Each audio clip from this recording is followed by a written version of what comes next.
Picture this. You're out driving, visiting the more rural towns of your home country. It's been a long trip, hours at a time or sometimes full days spent on the open road, with brief stops taken only for gas and snacks. Every time you hit the next town, you stop for the night, maybe book a day or two at a local hotel to rest. Then you're right back out on the road again. It's been a little while since you left the last town, and it's starting to get late. The sun is dipping behind the horizon, and pretty soon it'll be night again. You don't think it's a good idea to keep driving all through the night until tomorrow. You need to sleep. The one problem is, you don't know the highway you're on all that well, and the people at the last town didn't mention there being anywhere else to stay for at least a few more miles. But then you turn on the radio, accidentally tuning into some kind of locally produced tourism ad. Through the airwaves and the ever-growing evening darkness, you hear, "Welcome to Chalkland, a nice rural town with a population who just can't bear to leave. Located just off the freeway, you'll find our town is filled with all sorts of colorful folks who love nothing more than to greet new faces. From the moment you arrive, you'll see firsthand the Chalkland locals' love for art and expression. And we even encourage our younger residents to get in on the fun and let their creative flair show. Chalkland. Once you're here, you just won't be able to leave." Chalkland? You've never heard of the place. It wasn't on any of the maps when you planned out your route, and it doesn't even show up on your car's GPS. And what's more, the people at the last town you visited never said anything about it. They said the nearest neighboring city was much, much further away. Did they lie? Why wouldn't they tell you that this other town was closer? You spot a road sign up ahead, pointing towards the turn for Chalkland, and decide to try your chances. A good night's rest and you'll be back on the road. Or so you think. In any small town, there are bound to be secrets. Local legends, ghost stories, even grudges between families that have lived there for generations. No matter how friendly and unassuming a place might seem on the surface, there's always bound to be something that people just don't talk about. The township of Chalkland, otherwise known as SCP-277, is no exception, hiding a fair few secrets of its own. Although the locals don't know it, they are living their seemingly ordinary lives under constant surveillance. Operatives of the SCP Foundation have been integrated among the townsfolk, embedded within the civilian population to monitor some of the strange happenings going on in this otherwise normal town. So why not take a walk with us through Main Street, down the avenues of Chalkland, as we draw your attention to some of the mysteries of SCP-277. The first thing you'll probably notice as you stroll around town are all the chalk drawings. They're everywhere, on the sidewalks and the outer walls of buildings, scribbled on trash cans and houses. Practically every playground in town has been turned into an urban art installation for these colorful children's drawings. Not at all that weird at first glance, right? Perhaps it's a good thing that the town encourages its kids to express themselves by having them draw all over the town with chalk. But these images coating the town, on every street corner and alleyway, they weren't drawn with chalk. These apparitions found throughout the area of SCP-277 might look like harmless art, but not one of them was created in the way you might expect. Little Timmy didn't spend a few minutes on his hands and knees dragging a lump of chalk over the concrete. Oh no. The drawings found around Chalkland seem to be projected directly from the minds of the town's children. All their thoughts, their wild and unfiltered imaginations have somehow been plastered all over every surface you can find. The Foundation calls these images instances of SCP-277-1, with almost all of them appearing as figures drawn in white outlines. Creepy, isn't it? Like part of a crime scene. Luckily, some of these projections take the form of beanstalks, spaceships, anything from the imagination of the child manifesting them. An instance of SCP-277-1 doesn't possess any physical form, or any substantial three-dimensional body, and the size, shape, and style and complexity of each drawing varies, all depending on the child that creates them. Additionally, it's only children that have the capacity to produce these images. Anyone over the age of pubescence is completely unable to do so. As for how exactly the children of Chalkland create SCP-277-1 instances, well, most of the time they aren't even aware that they're projecting their thoughts into the form of these anomalous drawings. It is an entirely unconscious and involuntary process. It's hard for the SCP Foundation to put an exact number on the number of children in Chalkland, given the sheer size of the town and its population. So, predicting the exact number of active instances of SCP-277-1s at any one time is pretty tricky, if not downright unfeasible. The Foundation agents embedded among the townsfolk have been able to confirm that these drawings or projections are capable of interacting with fellow SCP-277-1 instances, while physical objects can pass through them without causing or sustaining any form of damage. It is due to this factor that the children living in SCP-277 can often be seen playing with their chalk projections, and the existence of these living drawings is viewed as a totally normal and everyday occurrence by the adult residents of Chalkland. In fact, you can ask anyone who grew up living in SCP-277, any lifelong local born and raised in Chalkland, and they will tell you that the living chalk projections of the town's children have existed as long as the town itself has. According to the claims of the older residents, SCP-277-1 instances have been appearing in Chalkland for years and years, dating all the way back to when SCP-277 was first colonized and the earliest settlers arrived in the town. However, the Foundation isn't so sure that these claims are 100% accurate. For one, they can't even find a single record of SCP-277 existing before the 2000s. Even those living in neighboring towns refuse to believe that Chalkland is a real place that exists. Adding to the mystery surrounding the town of SCP-277 is the fact that all of its inhabitants also don't seem to exist, or at least have no official record of their existence anywhere else. According to tests conducted by the Foundation, the dental, DNA, and fingerprint data of everyone living in SCP-277 don't match any recorded persons on national population databases. And on top of that, none of the Chalkland residents have any memories of living anywhere else other than the mysterious town, or ever having traveled anywhere outside it either. No vacations, road trips, not even as much as a visit to relatives in the next town over. Naturally, before they implanted covert agents among the locals, the SCP Foundation's initial attempt to contain SCP-277 was to evacuate the civilian population. The plan was to remove the people from the vicinity of the town, relocate them, and then assess the local area's anomalous properties. What was it about that specific town that caused the chalk projections to manifest? Why were none of the residents' details anywhere on the national databases? And how could a single one of them never have once left the confines of Chalkland? Evacuate and assess, that was the goal.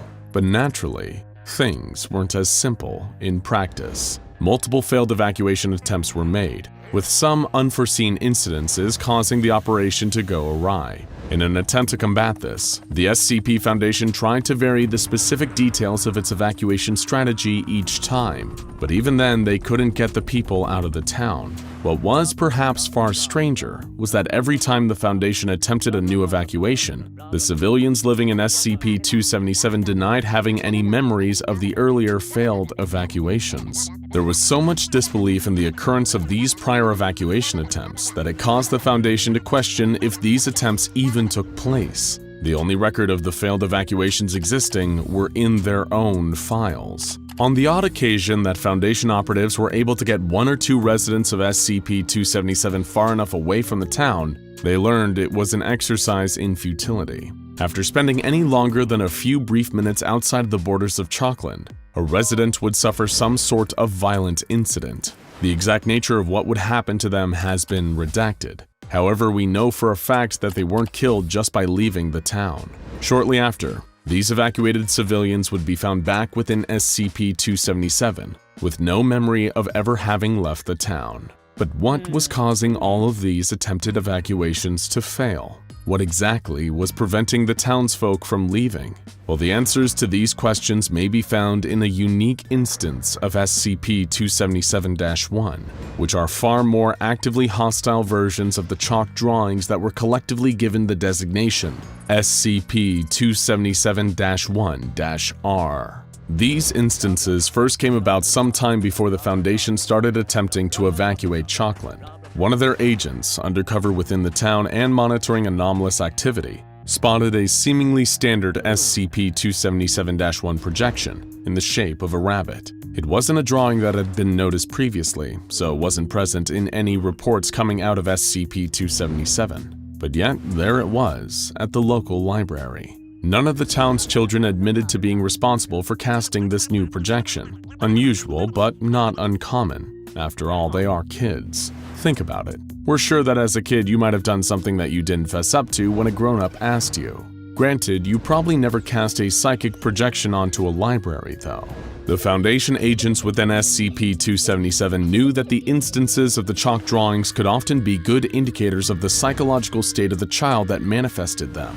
So they aimed to keep an eye out for any further SCP-277-1-R rabbits with a matching drawing style. Turns out the agents found plenty more of these rabbits. Before long, sightings of SCP-277-1-R instances had tripled in frequency since that first one appeared at the library. But what was it that made these projections different from the regular SCP-277-1 chalk drawings? Well, Agent Davis of the SCP Foundation witnessed a cluster of these rabbit projections across the street from a diner. They were silently watching people or cars that passed by at a nearby intersection. The rabbits didn't play like the other sketches. Suddenly, the agent heard a scream from a little girl. She had been playing with her own chalk drawings that took the shape of a pony with wings. Agent Davis turned around to see one of the rabbits attacking the little girl's sketch, practically consuming the drawing thanks to instances of SCP-277-1 being able to interact with each other. At the same time, the attack seemed to cause the little girl to suffer some form of seizure.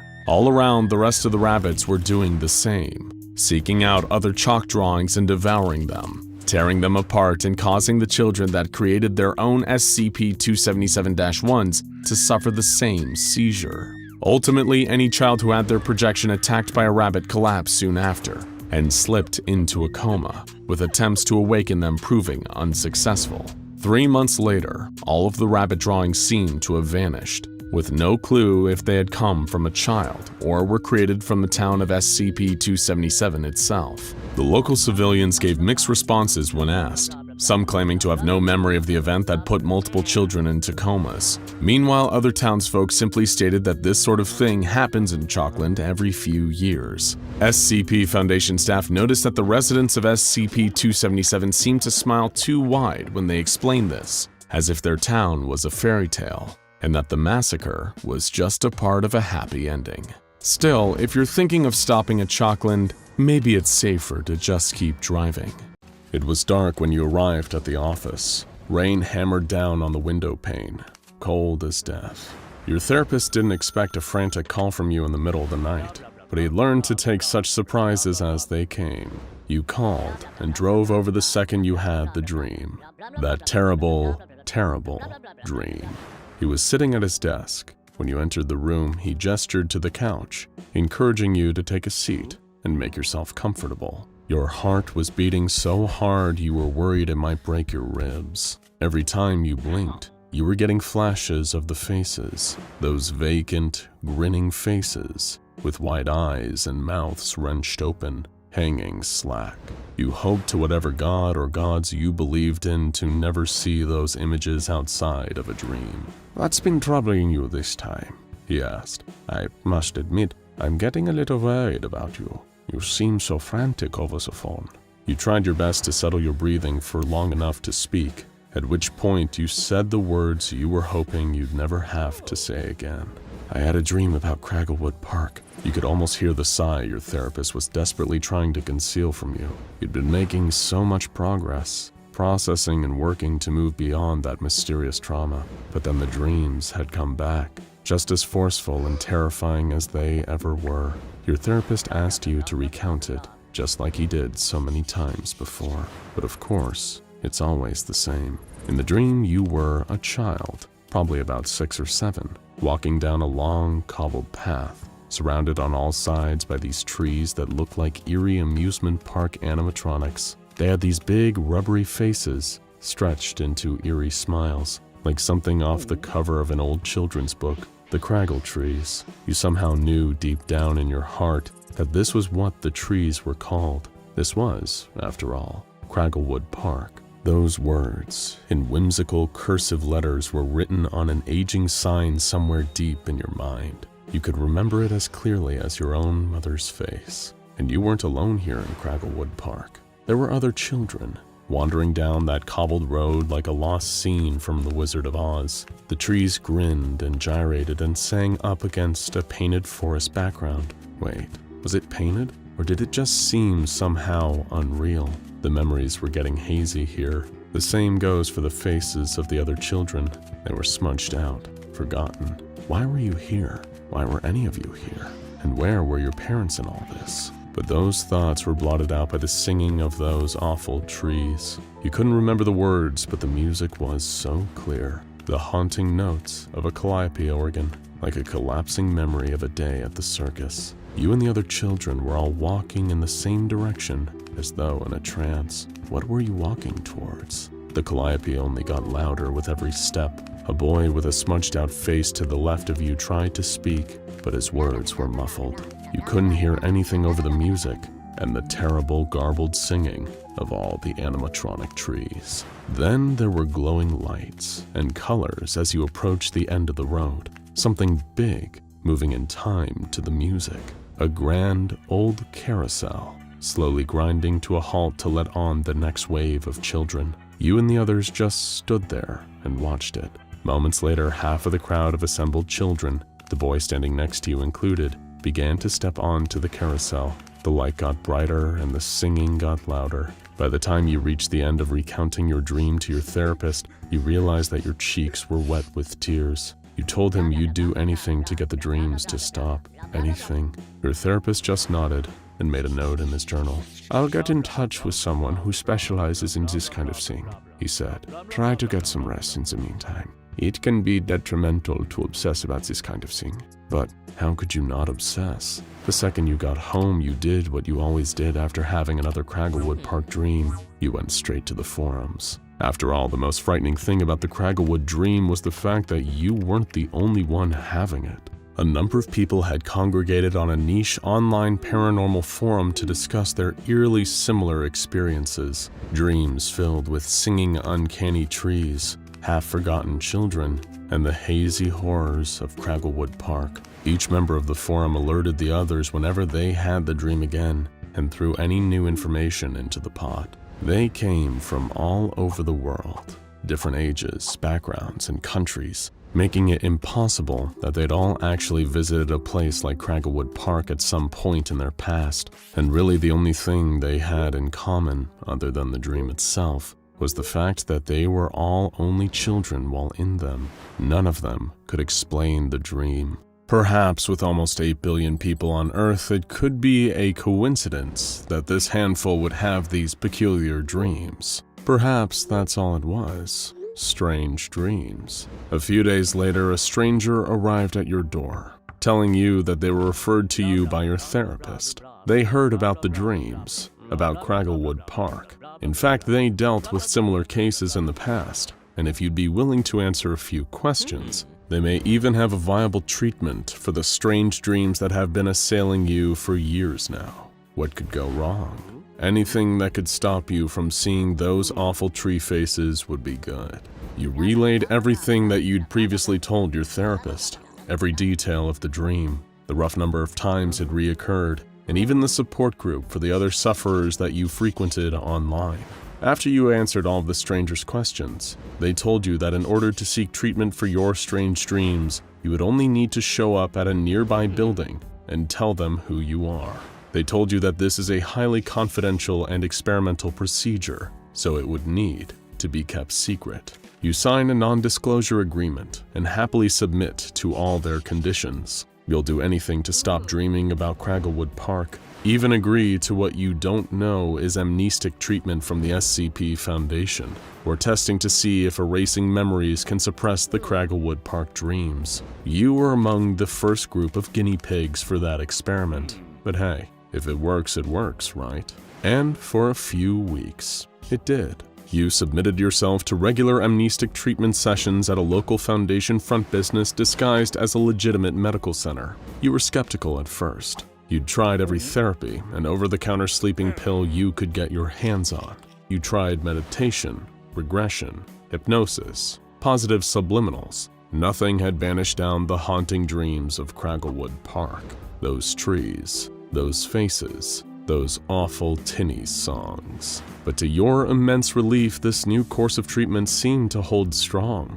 While taking the medication given to you by the Foundation, you got your best nights of sleep in years. A whole new world of comfort and peace. But then came a problem. There were supply issues. You'd need to take a few weeks off the course. And just as soon as you stopped taking the regular course of medications, the second your head hit the pillow and you drifted off to sleep, you were right back in Cragglewood Park. It wasn't fair. It just wasn't fair. Perhaps the nightmares would go on forever. You'd spend every evening with those other faceless children always wondering, who were they? What happened to them?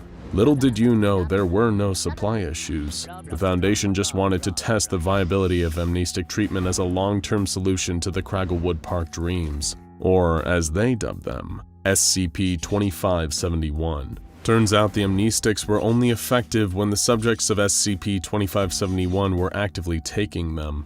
Given the Foundation tests have estimated around 0.05% of the world's population are affected by SCP-2571, with that number possibly on the rise by unknown means, consistent amnestic treatment for all affected was deemed to not be a viable solution. But if it's any consolation to you, you're not suffering alone. The SCP Foundation has an online bot known as I.O. Mandela, trawling the internet for any discussions relevant to SCP-2571. They also have a designated task force, MTF-57, also known as the Laughingstock, to investigate and follow up on cases related to the sinister Cragglewood Park. The Foundation has conducted thousands of interviews related to the subject, but only 3 are appended to the file, containing between them some revelations on Cragglewood Park that reveal it's actually far, far worse than a childish bad dream. Dr. Rayner, the research team leader for SCP-2571, conducted the first of the 3 pertinent interviews about SCP-2571, investigating the experience of one Rupert Ducassou. In many ways, Rupert's Cragglewood Park dreams were truly textbook ventures into this nightmare of an amusement park. He described venturing through the park saying, "I entered this theme park. It's like Disneyland but smaller. There's no rides, just this long winding road through the woods. Everything's bright and colorful like a cartoon. And then there's these trees all around me, but they've all got faces. And they're singing. They've got these dopey, cheerful looks, like in one of those old-time cartoons, right? And they just sing and laugh and sing." Like all the other accounts, he reported approaching a carousel with the other children. Half of the children got onto the carousel, and he and the others began to leave. At this point, Rupert became visibly distressed while recounting the tale and said, "Just as I'm getting ready to leave, I see something. A tiny tree sprouting up near my foot. It looks up at me. It's smiling with that big, dopey, happy grin. When I see it, that's when I start screaming. That's when I wake up." When Dr. Rayner asked Rupert why he started screaming, Rupert replied that the tree had his face. The interview concluded. Next, Dr. Rayner spoke to Janny Yearling, another victim of SCP-2571. Dr. Rayner shifted his line of questioning to the carousel specifically. Miss Yearling insisted that she never stepped onto the carousel herself. Some who did were smiling, others were crying. They hugged some of the children that chose to stay behind before they got on. The more she described what happened, the more distressed Miss Yearling seemed to become. She eventually broke down into mortified sobs from the recollection. When Dr. Rainier asked what was wrong, Miss Yearling said, one of the kids that got on. Why did he hug me? I don't even know who he was," before breaking down into horribly desperate, choked sobbing. The final interview, and what it led to, was the most eventful and disturbing of all. Why? Because this interview, conducted by Dr. Rainier with Randolph Blair, was the first time that a physical item in a subject's home proved that SCP-2571 may be much more than just a malicious dream. An old VHS videotape was found in Mr. Blair's attic, with the word Cragglewood scrawled across the top. When the Foundation made Blair watch the tape and asked him if he recognized any of the images in it, he told them that he only recognized them from nightmares. He theorized that perhaps he'd been shown the tape as a child and it had traumatized him. The Foundation didn't think that was the case. Dr. Rainier pressed on and asked him about a few strange details, like the resemblance between himself and one of the two children in the video, and the strangely vacant front-facing bedroom in his childhood home. At this point, Dr. Rainier realized that Mr. Blair wouldn't be forthcoming for much longer. He decided to use that little time he had left to ask Mr. Blair one more question. Have you always been an only child? That question would forever go unanswered, but Dr. Rainier could now take an educated guess. The Foundation watched and analyzed the tape, finding it eerily similar to so many of the dreams that came before. A young Randolph Blair and another young child that the Foundation believed to be his brother wandered through Cragglewood Park with the others until they finally reached the carousel. There, Randolph said a tearful goodbye as his brother stepped up onto the carousel, knowing somehow that he would never be seen again. And as Randolph tried to leave in a panic moments later, he was cornered by another horrifying craggle tree, this time with his brother's face singing in his voice. Because Cragglewood Park isn't a terrifying dream, it's a terrifying memory. From Jurassic Park and Jumanji to Kong Skull Island and Journey to the Center of the Earth, it's safe to say that humans have long imagined what it might be like to visit the prehistoric eras of this planet's history. Perhaps it comes from knowing that the Earth was once so dramatically different back before we evolved into the dominant species on the planet.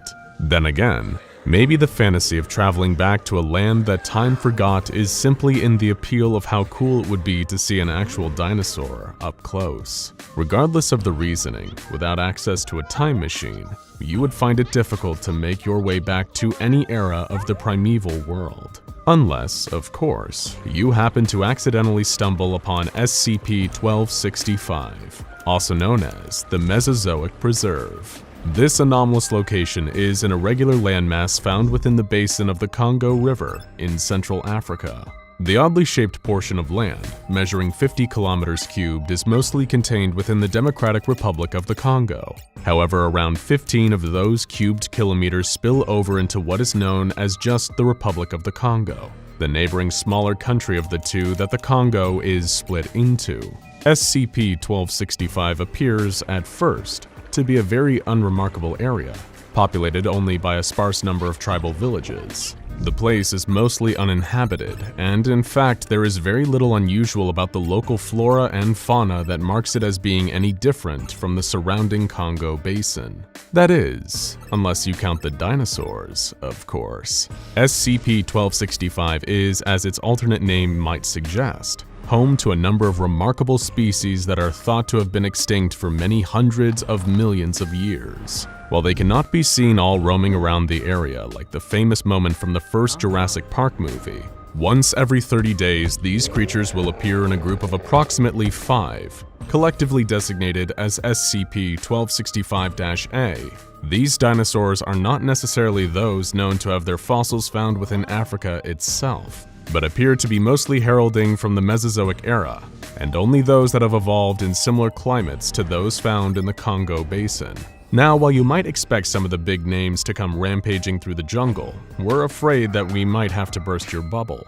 You will not find the likes of the famous Tyrannosaurus rex or the Brachiosaurus in SCP-1265. As a matter of fact, it's actually highly rare to find any species there that have been previously uncovered in North America according to the fossil records. The most relatively common American dinosaur species to appear as instances of SCP-1265-A are the Spinosaurus and Kentrosaurus, so you're in luck if your favorite Jurassic Park movie was Jurassic Park 3. SCP-1265-A dinos aren't all from the same period of the Mesozoic either, but the most common prehistoric eras represented in the preserve are the Cretaceous and Jurassic. There have even been a few Triassic-era dinosaurs spotted there, as well as several non-dinosaur reptiles. Petrosaurus and similar creatures are known to exist within SCP-1265, but are not commonly seen. There are, perhaps highly surprisingly, a number of dinosaurs that appear as instances of SCP-1265-A that do not match any known to be discovered on the fossil record. These new creatures are known under the collective designation of SCP-1265-a, instead of the uppercase A. The SCP-1265-a creatures are known to be unusually aggressive, especially when compared to their other counterparts that have been encountered within the preserve. Most of the time, even carnivorous species that appear in SCP-1265 are normally pretty docile and show no notable fear or aggression towards humans unless they are provoked. SCP-1265-a, however, tends to be the biggest exception to that rule. These unknown, unrecorded dinosaurs will often charge directly at any Foundation researchers on site when they arrive, and will even indiscriminately attack and viciously slaughter other animals around the preserve. For a time, the SCP Foundation was unable to determine the exact origins of these previously uncategorized dinosaur species that make up SCP-1265-a. That is, until some were found within the fossil record. These creatures that became identified and recorded through the discovery of similar or matching fossils soon ceased behaving with active hostility towards humans in SCP-1265. Any and all instances of SCP-1265-A are incapable of leaving the surrounding area that forms the Mesozoic Preserve. Every time that one of the dinosaurs attempts to cross the border that surrounds SCP-1265, the creature will vanish from sight, completely dematerializing in the blink of an eye. The SCP-1265-A instance will reappear shortly after, within 3 kilometers from the border. On discovery, the dinosaurs appear heavily sedated, but still alive. The existence of SCP-1265 dates back so far that it even crops up in local folklore. According to historical records and various reports of numerous dinosaur sightings over the years, the Mesozoic Preserve is believed to have existed for almost 200 years. The SCP Foundation conducted interviews with members of local tribes, most notably a resident belonging to a nearby Mabashi village, who shed more light on the role some of the dinosaurs have had on their tribe's livelihood. One tribesperson noted that, while many of the creatures didn't eat people, there were occasional exceptions. One instance of SCP-1265-A that did appear carnivorous was known as Neguma monone, and was described as resembling a large snake that walked on all fours like a dog, with a big ridge over its back. This is most likely referring to either a specific Spinosaurus or the species as a whole. Then, there was a dinosaur that the local people called Mokele Mbebe, the largest of all the SCP-1265-A instances. This was apparently an aquatic or semi-aquatic dinosaur, capable of breathing underwater and large enough to cause tremors in the ground whenever it walked. Mokele was most likely a word for the Kamasaurus species. There was also Mibele, sometimes called the beast with planks in its back by the locals, referring to the Kentosaurus in SCP-1265. According to further testimony from the local tribespeople, the Mibelu and Mokele both possess features not present in most modern illustrations that depict such dinosaurs. Namely, almost all of them possessed feathers. They are almost like birds in that way, the tribesperson explained, but they do not fly. The ones that do fly have no feathers. Well, that might not sound as though it's in keeping with the scaly reptilian nature of most depictions of dinosaurs. There's actually some sense to this. You see, dinosaurs are mostly theropods, a subcategory of creatures that evolved into certain animals still alive today, but we call them birds nowadays. In the 1990s, at the Yishan Formation in Liaoning, China, paleontologists uncovered the first fossil evidence of feathered dinosaurs, with the bones of a Sinosauropteryx being the earliest fossils to bear imprinting that suggested dinosaurs had feathers. The same local tribesperson also believed the area of the Congo Basin containing SCP-1265 was hexed, given how none of the dinosaurs could leave without vanishing spontaneously. The same happened whenever one tried to take their meat or their eggs from the preserve. Apparently, a number of years before, a gang of hunters had managed to kill a Kamasaurus and attempted to take the creature's carcass from the area.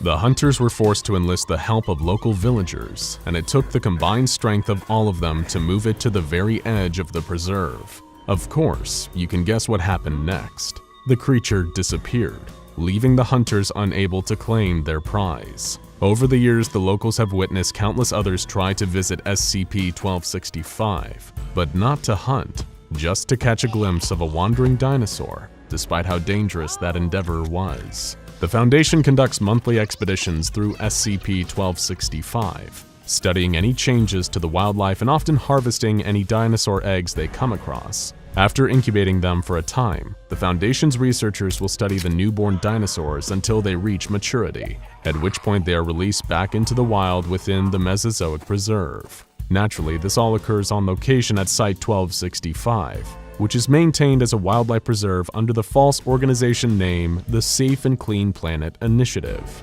During one of these monthly expeditions, one Dr. Neal, a Foundation researcher, made a series of notes regarding the prehistoric wildlife contained within the preserve. According to Neal, there are a number of trilobites that dwell in the water.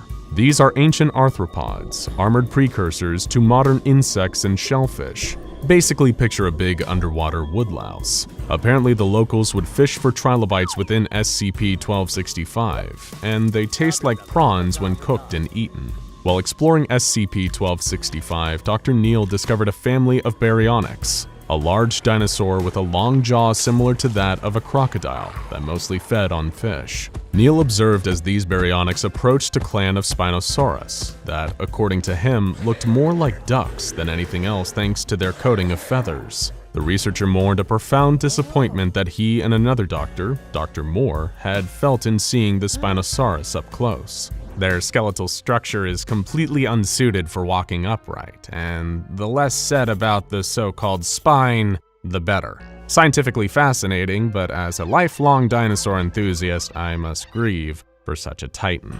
Later in the expedition, Dr. Neal discovered the first of a completely new species of dinosaur, a new SCP-1265-a instance. The creature was iridescent black, similar in color to a raven, and possessed 4 wings, one on each arm and one on each leg.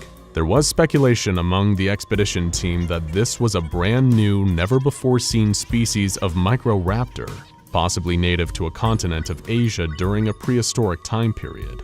Being an SCP-1265-a instance, the creature was noticeably aggressive, but the team was able to capture and sedate it, temporarily naming it Microraptor foundationii. Next, Neal and the rest of the team witnessed a Postosuchus, a species of crocodile from the late Triassic era, drinking at the edge of a lake. The prehistoric croc was suddenly attacked by a pack of Coelophasis, which were small carnivores that used their size and speed to take down large prey as a group. They ate the Postosuchus, stripping it right down to the bone like a school of piranha ripping apart a cow in the Amazon.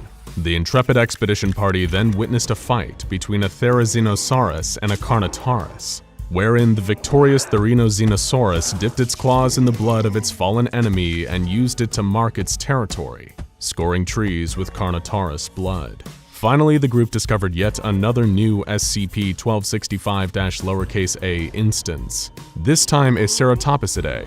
These were a subgroup of dinosaurs that were mainly 4-legged herbivores, including the likes of the famous Triceratops.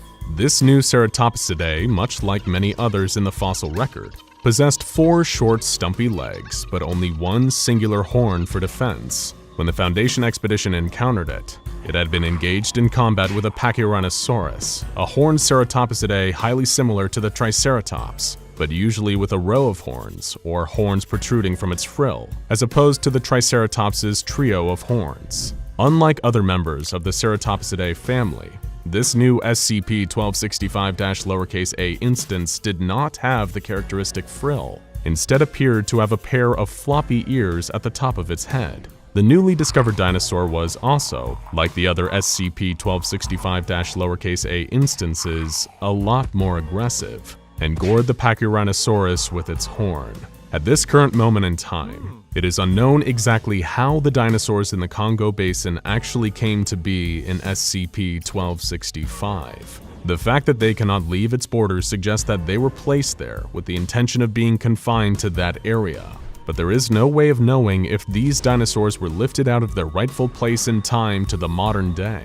It could be that they survived for millions of years without evolving, or have perhaps traveled to our time from their prehistoric eras through some form of temporal gateway, a door through time. Unless, of course, someone spared no expense and grew these dinosaurs from scratch, but who'd be mad enough to try that, right? In 1997, a massive gray cloud of gas and smog settled over the ordinary town of Daleport, New England. Phone lines were cut off, and any attempts to enter the town were met with failure.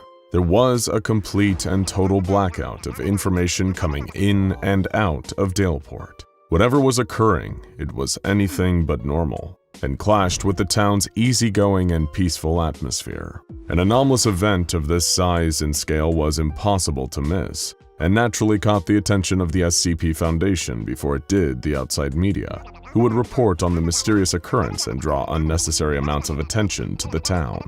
The Foundation was lucky enough to maintain a hold over the situation little over 3 hours after it had begun, and they were already starting their usual cover-up story operations, keeping the situation in Daleport well away from the public eye. Still, they were unsure of what was occurring and what they were dealing with themselves. If they were going to get to the bottom of this mysterious smog covering an average New England town, they were going to be safe and have to play it resourcefully, as the SCP Foundation is known for doing. The status of Daleport's residents, whether they were alive or dead, was completely unknown, and so the Foundation began their rescue efforts. A containment perimeter surrounding the town was established, and relevant witnesses outside of the town were detained and amnesticized, with convincing cover stories already being deployed. For the Foundation, even an entire town undergoing an anomalous event was something they were well prepared to deal with, having handled similar situations multiple times over the decades. The Foundation began its research on Daleport by observing what exactly the cloud of smog covering the town was. The Foundation wasn't keen on sending its personnel, even the so-called disposable D-class, to their death, so the first exploration into the cloud was carried out by an unmanned ground vehicle, operating under the call sign UGV-1.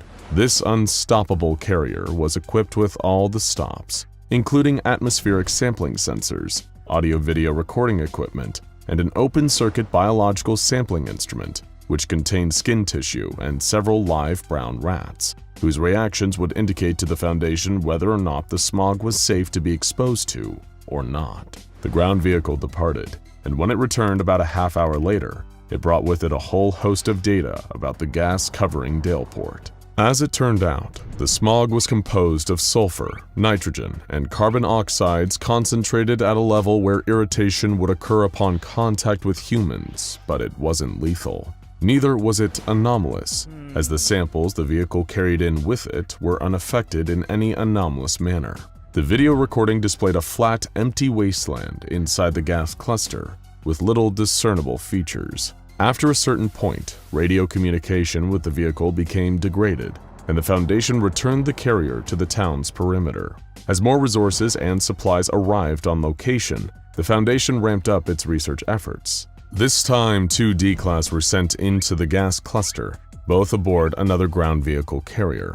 This time, the truck was equipped with a higher wattage radio transceiver than the first one, which the Foundation hoped would be enough to maintain communication throughout the anomaly. At a kilometer from beyond the boundary, the D-classes departed the vehicle and were asked to remove their protective suits. They experienced no anomalous effects from exposure to the gas, but medical telemetry showed that one of the D-classes was having difficulty breathing. The duo reported the same flat, featureless terrain the first vehicle's recording had captured. When radio interference occurred again, the Foundation pulled the vehicle back, and the 2 D-classes were recovered safely, with no abnormal effects occurring as a result of being exposed to the gas. Still, there was no indication of what was actually occurring in Daleport. It was only that lifeless gray horizon, and the Foundation wanted answers. A third expedition was carried out, this time manned by mobile task force operatives equipped with all of the latest gear, as well as several large vehicles. The vehicles split up, but communications quickly pointed out differences between the team's surroundings. One spotted an upward incline, while the others only saw the same terrain as before. Minutes later, the incline team reported that they were going down an incline. The team that hadn't seen the incline reported that they were now seeing it, and they were following the other vehicle downwards. Another team noticed red and blue patterns in the sky, while voices on the radios began speaking in an unknown language. After minutes of radio interference, the Foundation picked up the sound of a firefight, with mobile task force operatives giving wildly varying descriptions of the attacking forces. Whatever was happening was incomprehensible, and for whatever reason, the Foundation was entirely unable to communicate through their radios. After around 30 minutes of noise, an unknown voice gave a mysterious, gibberish-filled message to the Foundation. It's a little silly to hear, but there's certainly some strange undertones within. The voice said,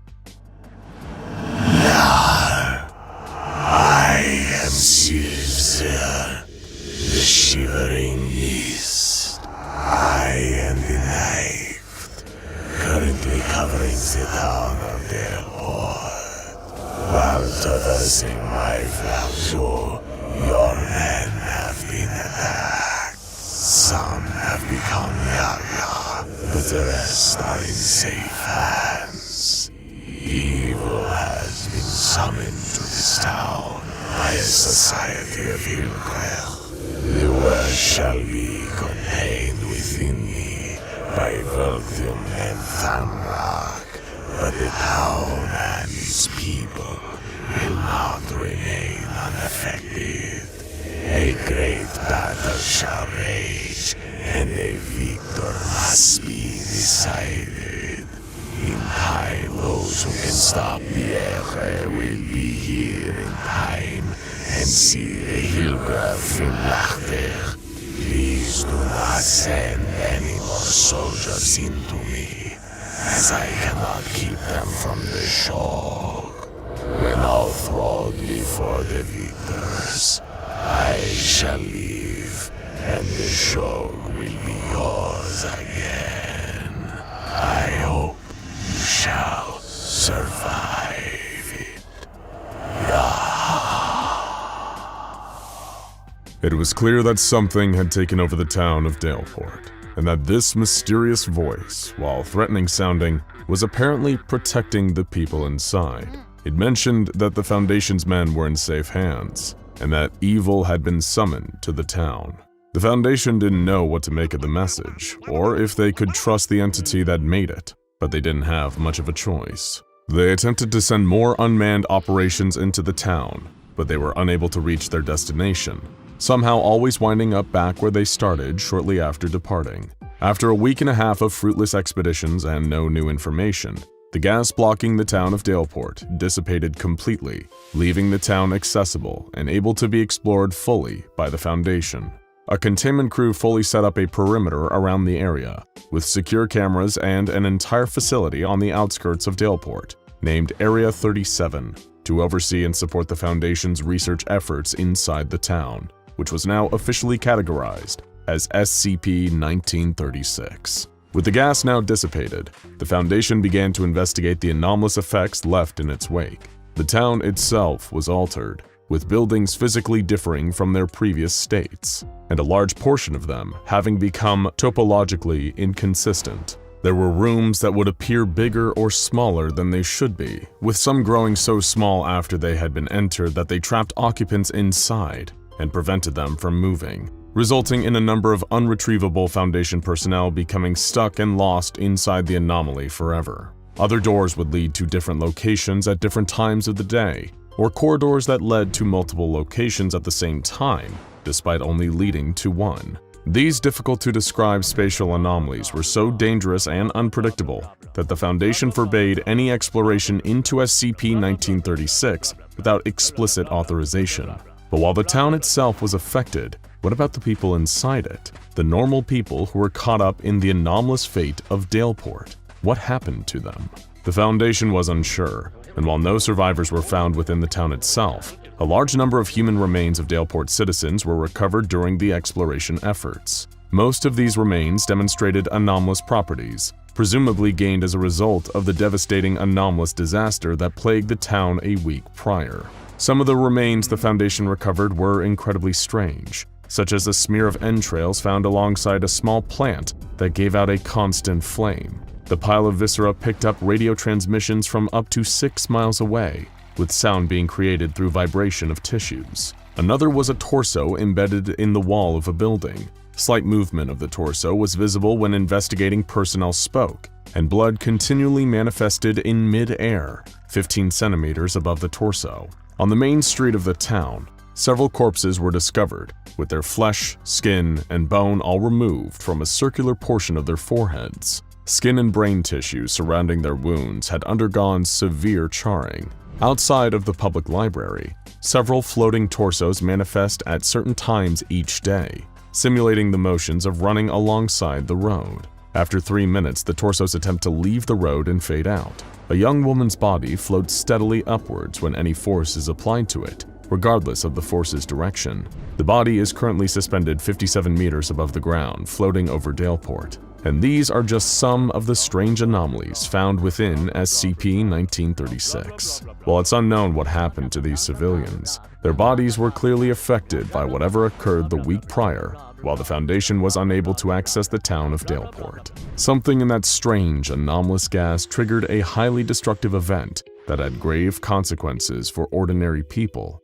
and the Foundation was none the wiser as to what it was. Still, they continued their search of the area, and over the next few weeks, they discovered a number of recovered materials from the wreckage and debris of SCP-1936. The first were a series of written documents composed by the town's previous inhabitants. These were recovered from laptops and journals, but read in that same nonsensical tone that the mysterious voice spoken during the Mobile Task Force's expedition. One note said that the writer was running out of canned food, and that there was constant screaming coming from outside their house, and something trying to break into it. The note talked about the town's reverend, described as having too many spaces in him, who was walking past the writer's windows and ranting about total nonsense. The note also read that the writer was fearing that, as they put it, one of the big guys was coming their way, and that they could hear the pounding, constant sound of drums. But one note remains consistent, found in multiple locations throughout SCP-1936, predominantly in public toilets, and stitched into the internal organs of the Daleport residents' bodies. It reads, "I am so sorry that I could not save you."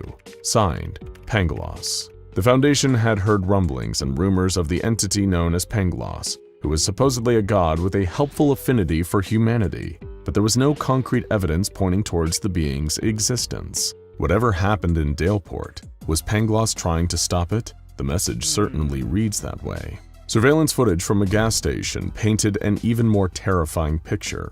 An ordinary gas station cashier was doing his job ringing out a customer's items when the window next to him smashed open and an impossible-looking tentacle-filled entity made its way into the building.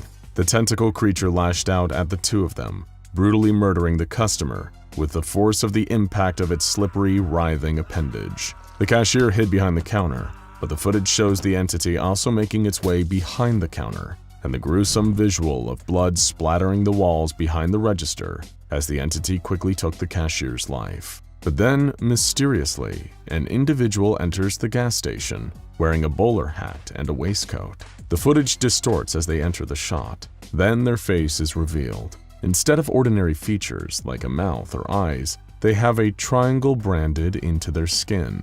The tentacle entity moved back in fear of this well-dressed individual, clearly afraid of them. Then a series of multi-jointed appendages burst forth from various points on the individual's body, and they lunge forward, attacking the tentacle entity.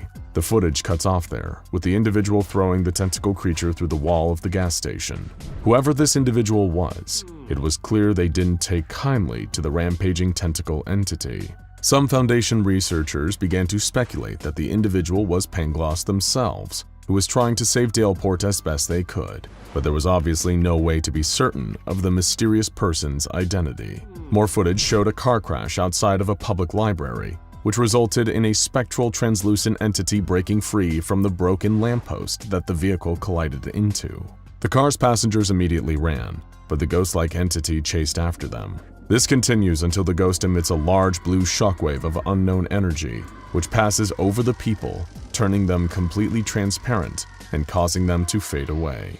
The Foundation recognized that it was another mysterious, surreal entity rampaging through Daleport. Clearly, whatever happened here was anything but normal. Another collection of footage, this time focusing around Daleport's town hall, depicted the building in complete ruin. The roof was collapsed, the front doors were missing, and the entire structure was toned in a blue-violet hue. In front of the building was a convoy of vehicles, civilian trucks and cars, as well as the ground vehicles of the mobile task force squads that went missing after they were sent into the anomaly. It was clear this footage took place shortly after the Foundation attempted to enter the gas surrounding Daleport and lost connection with the task forces that were sent in.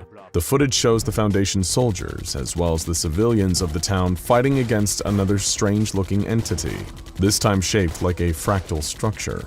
Eventually, they retreat into the town hall building, narrowly escaping from the strange creature, and directly into a circular blue-violet vortex. After all the civilians and personnel have escaped, the phrase, "Pangloss grants you sanctuary," is burned into the stonework above the town hall's entrance. It was this footage that gave the Foundation a better idea of what occurred in SCP-1936, though the strangeness of the visuals didn't clear much up. Whatever disaster happened in Daleport, whatever resulted in these absurd hostile entities being unleashed upon the town, was actively combated by Pangloss, the deity who was trying its best to move civilians to safety. But one question remained. If Pangloss was transporting civilians to safety, where did they wind up? Why did the Foundation not discover any survivors inside Daleport? Well, their answer came a few weeks later, when in a shocking turn of events, 94 live civilians and nearly all of the missing Foundation personnel manifested inside the Area 37 facility. Pangloss's emergency escape method worked, and the civilians were confirmed alive and without harm. It's not very often that missing persons are actually recovered in the Foundation's line of work, so hats off to Pangloss for managing to do some good in this horrifying situation. Interviews with the recovered individuals indicated that they all suffered memory loss regarding the events of Daleport, so unfortunately there was no new information to be gained from their recovery. But inside the anomaly, Foundation expedition teams uncovered more documents and pieces of evidence, this time referring to a cult named the Victory Society, which the Foundation began to believe was the cause of the mysterious gas arriving over Daleport and the town's destruction. Little is known about the Victory Society, but it is believed to be a religious organization that was localized to Daleport. One note recovered from the body of a Victory Society member was a list of things that the cult needed, which included a strange and ridiculous combination of items, including 2 trout, a bottle of milk, beetles, ice, dead bodies, human eyes, and assorted souls. In the margins of the note, there were more personal thoughts, which the writer lamented the difficulty in acquiring some of the objects. Another note was found on the inside of the book, this time detailing a great religious battle between gods and entities that the Foundation had never heard of. Once again, it was written in that lofty, nonsensical tone, detailing an all-encompassing mist that would descend upon the world, which would prevent those from entering the location the text described as the place where an event known as the Awakening would occur. If this text was to be believed, Daleport was the center of a battle between incredibly powerful extra-dimensional anomalous entities, who clashed together with little regard for the residents of the town. It seemed that Pangloss, the entity who saved the civilians, was just trying their best to move as many people as they could to safety, away from the havoc of the surreal battleground that Daleport was becoming. More documents, this time from the Victory Society's Reverend leader, detailed the cult performing a ritual. Again and again, the Reverend stated in his notes that the ritual was for, in his words, the good of everybody, and that the victor would walk from the rubbles of man and restore clarity to those who remain.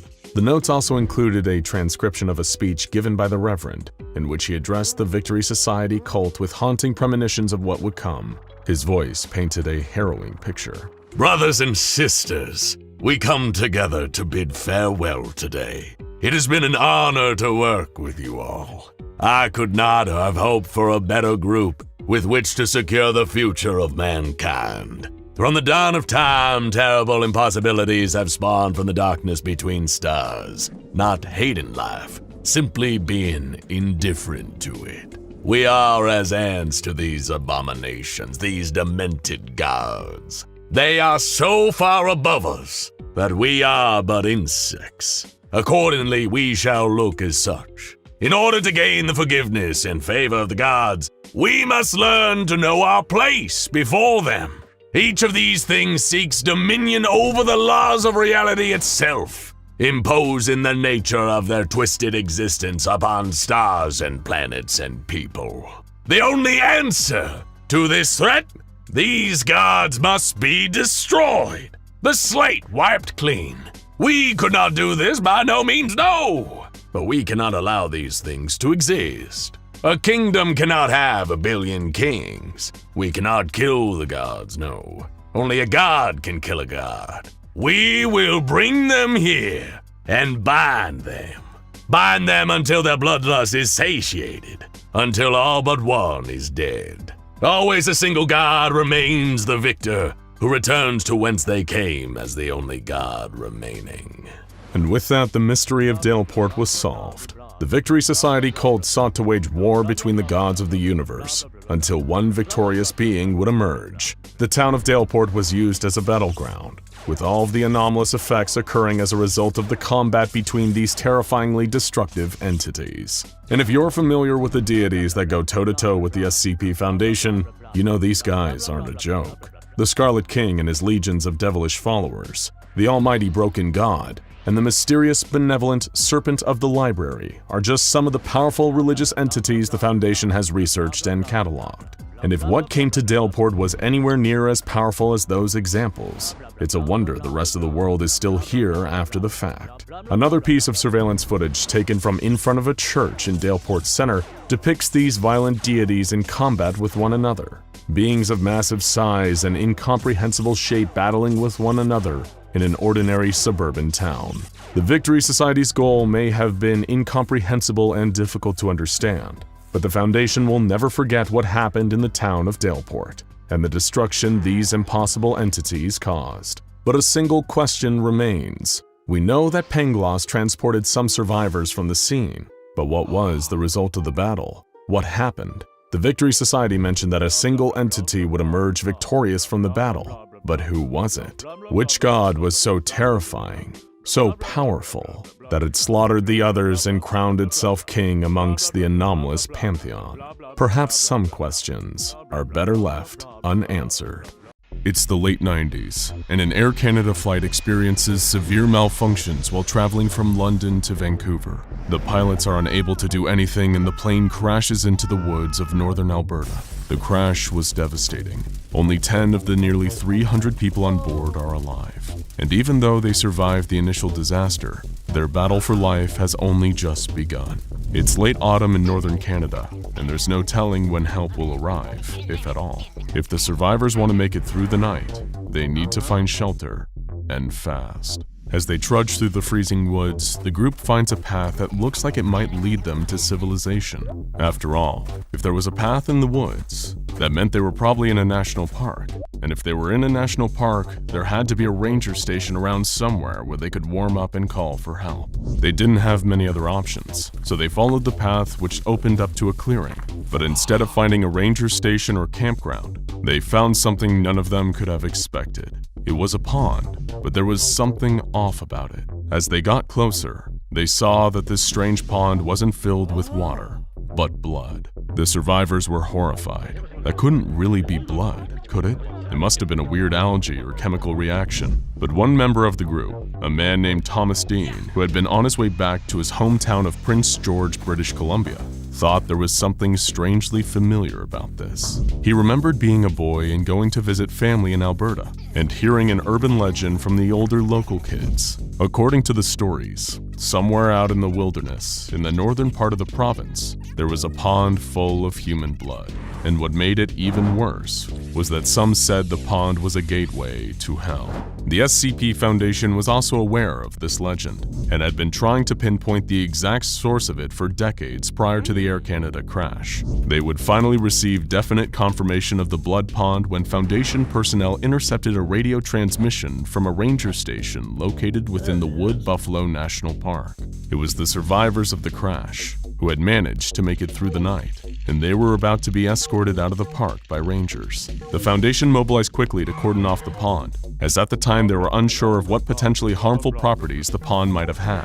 They set up Watch Station Epsilon 38 and put staff on guard to deter travelers from the area. The pond was given the designation of SCP-354 and classed as Euclid. Foundation scientists made a number of interesting discoveries about SCP-354 when they collected samples for testing. First, the pond was not in fact full of blood, merely an inorganic liquid that closely resembles blood in color and consistency. Second, and even stranger than the red liquid, is that the pond doesn't seem to have any definite banks or a bottom. Instead, the liquid in the pond increases in density as the radius away from the center increases. The liquid congeals at the edges, becoming more solid and blending into the surrounding soil. It also becomes thicker as one descends deeper into the pool, and the bottom of the pond has not yet been reached, if it even exists. Initially, the Foundation found no signs of life within the blood pond, but that would all change at 2:03 p.m. on the day following the opening of Watch Station Epsilon 38. When the science team noticed an unusual level of activity on the pond's surface,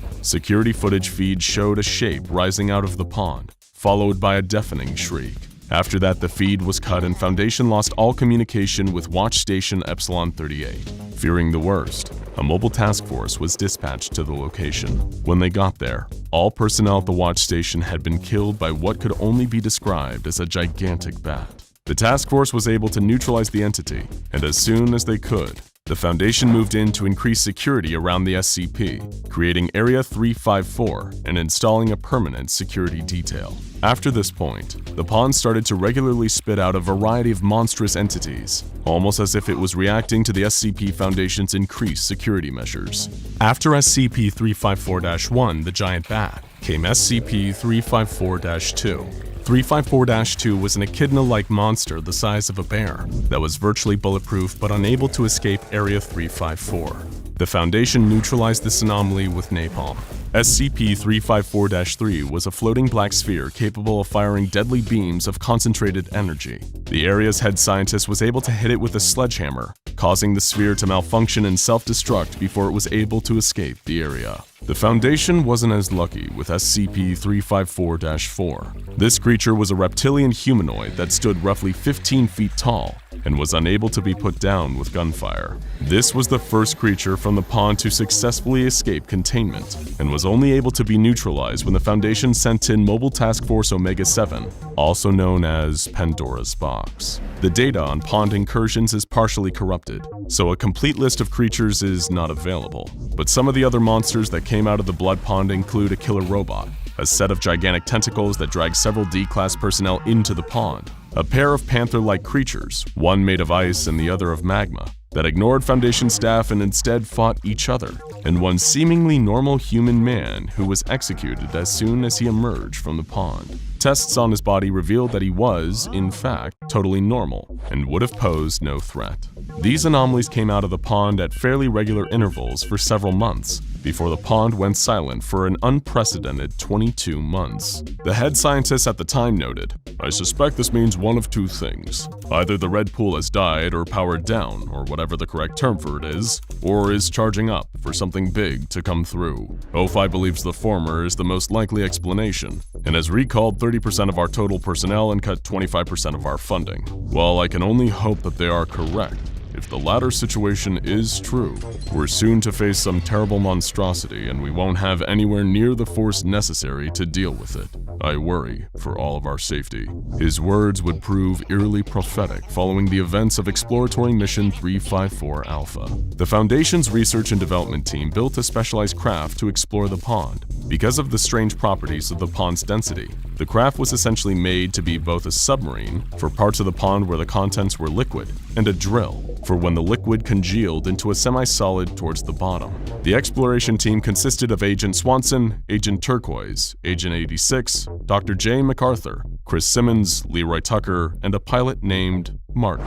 With the team assembled, the ship was sent down into the pond. Nothing eventful happened for the first 2 days of the mission, but at 4:30 a.m. on the third day, gravity suddenly reversed for the crew of the ship. This seemed to indicate that they were approaching the halfway point, though what would be on the other side, nobody could say. On the fourth day, the ship surfaced, proving definitely that the pond was in fact some sort of portal. The crew looked out of the portholes to see the darkness of night above them. While sensors outside the ship detected nothing harmful in the atmosphere around them, the crew were wary of exiting the craft. The other side of the pond was nothing like the world the crew knew. For one thing, the night lasted for 28 hours before dawn came, and when the sun finally rose, it was much larger and redder than the Earth's sun. Under the light of the strange red star, the crew could see that the pond on this side was massive compared to what they've come into, more like a large lake.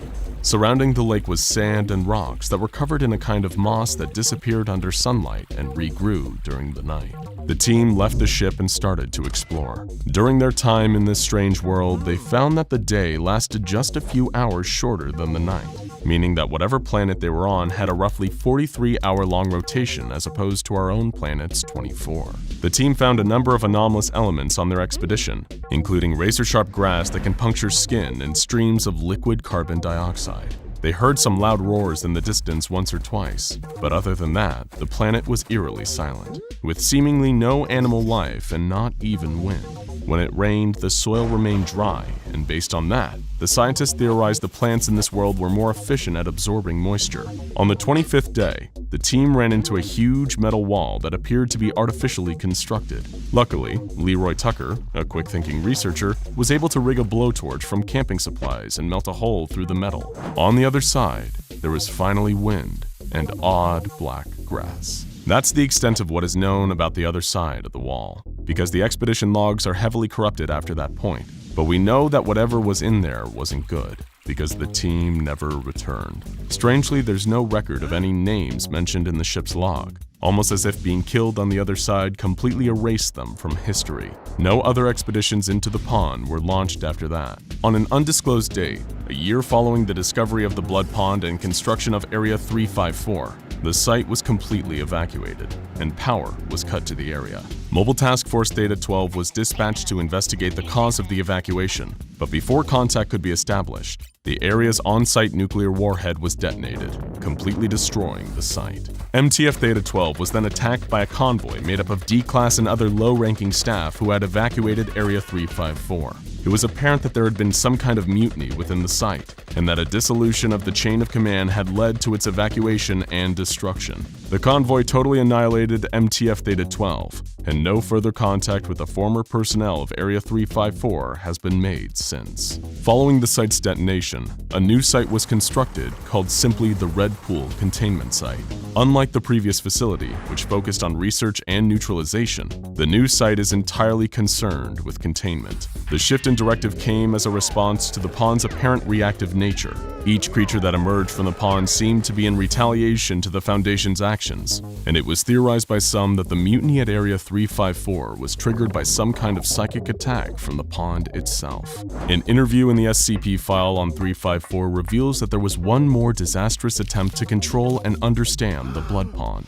According to an interview with a Foundation agent, the head doctor proposed a scheme to drain the Blood Pond using a system of pumps and hoses. All non-essential personnel were evacuated in case of emergency, leaving only the pump technicians, D-Class personnel, and a few agents for security. However, as soon as the pump was scheduled to be turned on, everyone at the site experienced a mass dissociative episode. The agent described the feeling they all experienced as like being in a dream and suddenly realizing that you're asleep.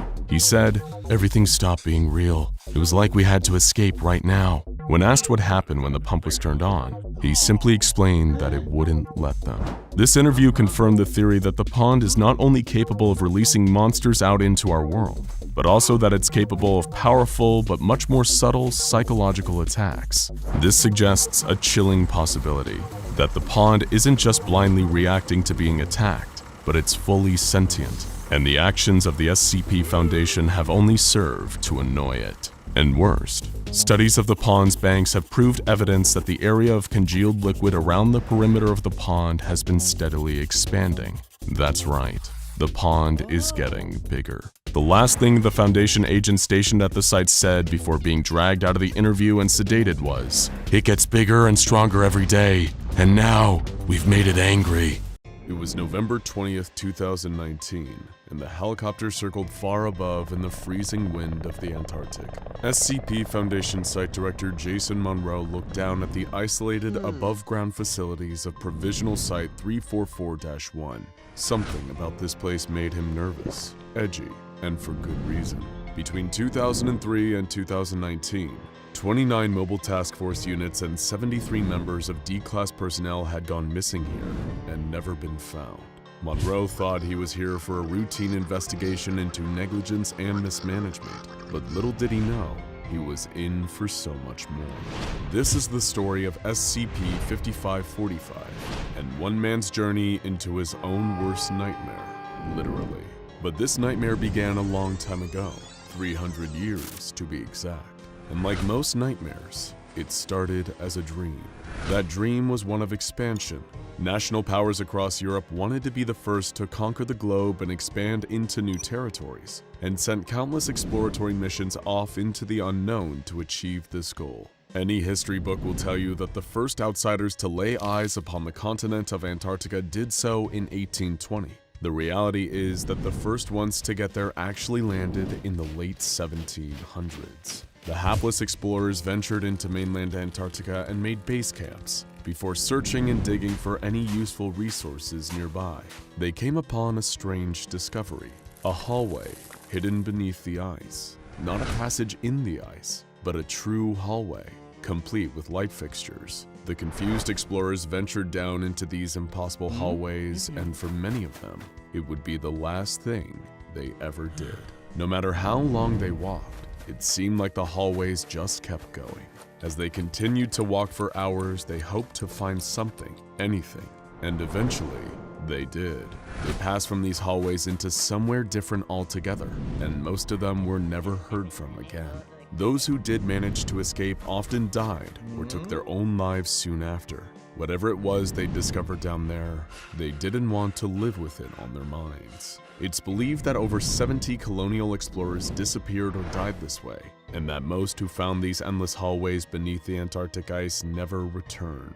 The multiple anomalous objects and phenomena that make up SCP-5545 came into the Foundation's hands several centuries later, on September 18, 2003, when during an expedition into the Antarctic, they too found the endless hallways. The Foundation built Provisional Site 344-1 around them, hoping to safely seal them off from any other unwitting Antarctic explorers or researchers. But there was something else lurking beneath the ice in Antarctica, something dangerous. The hallways were designated as SCP-5545-1 and were thought to be the extent of the anomalous activity at the site. But soon SCP-5545-2 was discovered, which resulted in the deaths of 16 researchers. So what exactly is 5545-2? It's an entity so volatile that even knowing about it is considered to be a containment breach. And as a result, it's kept in Provisional Site 344-2. Unlike Site 344-1, 344-2 isn't a physical space. It's conceptual, accessible only through the endless hallways, created with the express purpose of keeping 5545-1 and 5545-2 separate. Why? Because whenever the two come into contact, the result is 5545-3, the network of endless hallways expanding. If they remained in contact, the hallways would continue to expand and the entire planet could be filled with endless hallways in just 4 to 6 hours. While the two are apart though, 5545-3 reverses, but it always would take just a few hours to throw the whole world into a chaos of infinite hallways. SCP-5545 has been given the classification safe. Wait, we're dealing with a mysterious and volatile anomaly that claimed a huge number of lives and still somehow eludes true Foundation understanding, yet the official SCP Foundation classification is safe? How could this be? Monroe was the director of Site-58 and was the definition of no nonsense. Prior to taking the site director position, he was a decorated member of Mobile Task Force Eta-10 and helped contain numerous Keter-class anomalies. He'd been around the proverbial block when it came to anomalous activity, and something about SCP-5545 and the management of Provisional Site 344 seemed awfully suspicious to him, and he had questions. Like how such an unpredictable anomaly could be declared safe, And why had there been such a lapse of communication between the Foundation and Dr. Gabriel Reed, who'd been running the facility for the past 2 decades? And most of all, just what exactly was the mysterious SCP-5545-2? Monroe started to believe that something terrible had happened at the site, and Reed was covering it all up. But to find out for sure, he'd need to go to Antarctica and investigate it himself. Information about this supposedly safe anomaly was highly classified. Those without O5 clearance could face termination for snooping. But that didn't scare Jason Monroe. He dealt with Ketters before. He could deal with this. Or so he thought. Monroe submitted a request and was granted unanimous approval by the O5 Council to travel to Provisional Site 344 and get to the bottom of this mystery. He took a chopper to the base soon after, armed with a concealed firearm and a hostile meme detector, or HMD, to test whether the base and its staff had somehow fallen under a hazardous mimetic effect from SCP-5545. He'd find the answers, or die trying. The moment Monroe arrived, he couldn't help but notice the strange way the staff behaved. They seemed listless, almost oppressive. When he showed his credentials to a researcher, they simply said, SCP-5545-2 is contained in Site 344-2. His request to see Dr. Reed that night was denied. Dr. Reed was busy, he was told. Wait until tomorrow. The next day, Dr. Monroe met with Dr. Reed, but the results of the meeting were underwhelming to say the least. Just like the rest of the staff on the site, he seemed exhausted, as though he hadn't slept in days. His responses were quiet and evasive, and he refused to tell Monroe anything that wasn't in the official files already. Monroe ran the conversation through the HMD and found nothing out of the ordinary. What was going on here? Monroe was irritated, but not deterred. Nothing would stop him from finding out the truth. The next day, he flexed his O5 credentials and hacked into the base's security system. This gave him access to cameras around Site 344-1, but more importantly, there was a single camera inside the mysterious Site 344-2. Jackpot. But when he looked at it, the feed was an entirely black screen with the words SCP-5545-2 is contained in Site 344-2. The footage of the staff in 344-1 was equally strange. The 18 employees on site all sat at computer banks, with nothing but static playing on their screens. Monroe kept digging though, and was able to hack into the security footage of Dr. Reed's office. As he watched, he discovered a 15-minute period where Reed left the office each day. He could use this brief window to break in and collect more intel on SCP-5545-2. Monroe was so wrapped up in the investigation that he almost forgot the more immediate danger around him and nearly wandered into one of the endless hallways of 5545-1 by mistake. He made a note to be more careful in the future. His first attempt at breaking into Dr. Reed's office didn't produce many answers. One piece of evidence was a blurry picture of what looked like a mobile task force entering a 5545-1 hallway in the dark. Another was a spreadsheet featuring all the personnel, living or dead, who worked at the site, but one name, and the details of whether this person was alive or dead, was completely redacted. Anything particularly juicy was hidden behind O5 clearance. If Monroe wanted the answers, he needed to break through. That night, he had a horrific reoccurring nightmare, one that had plagued him since he joined MTF ETA 10. He dreamed that he was in a fancy dining room with a grand fireplace. The room was full of statues of men and women. The men looked angry, and the women looked afraid. As he approached the fireplace, the ceiling extended infinitely up into the darkness. Suddenly, the zombie-like body of a teenage girl appears in the fireplace, hanging from a long thread. Her eyes look furious and full of rage, and Monroe somehow knows that he's the reason for her hate. When he steps into the fireplace in this dream, she attacks him. The two intertwine, and they burn forever. The one difference was that in this new iteration of the dream, he blinked upon entering the fireplace, and suddenly he was in the hallway. He awoke sure that something was terribly wrong here, but he couldn't give up now. The next day, Dr. Monroe broke into Reed's office and made a horrifying discovery. He found files indicating that Dr. Reed was knowingly sending mobile task forces and D-class personnel into the infinite hallways of 5545-1 to their doom. He also found evidence that Reed and the researchers had been spying on him, somehow intercepting copies of the notes he had been taking. That's when Dr. Reed entered the office and interrupted him. Monroe panicked and drew his weapon, holding the doctor at gunpoint. He was breaking so many Foundation rules, but right now, he feared for his life. The doctor seemed unbothered by Monroe's threats, though. He told Monroe that everything was going to plan, and that he should go back to his room. Monroe was becoming increasingly paranoid. He felt that at any moment guards might burst in and execute him. Nothing about this place made sense. He worried he was going insane. Perhaps the only way to find answers was to go even deeper, to risk it all, and venture through the endless hallways to find SCP-5545-2 himself, and finally discover what this thing actually was. Monroe left his room and stepped into one of the endless hallways of 5545-1 that was located just across from his dorm. He found that it was a hallway like all the others on site.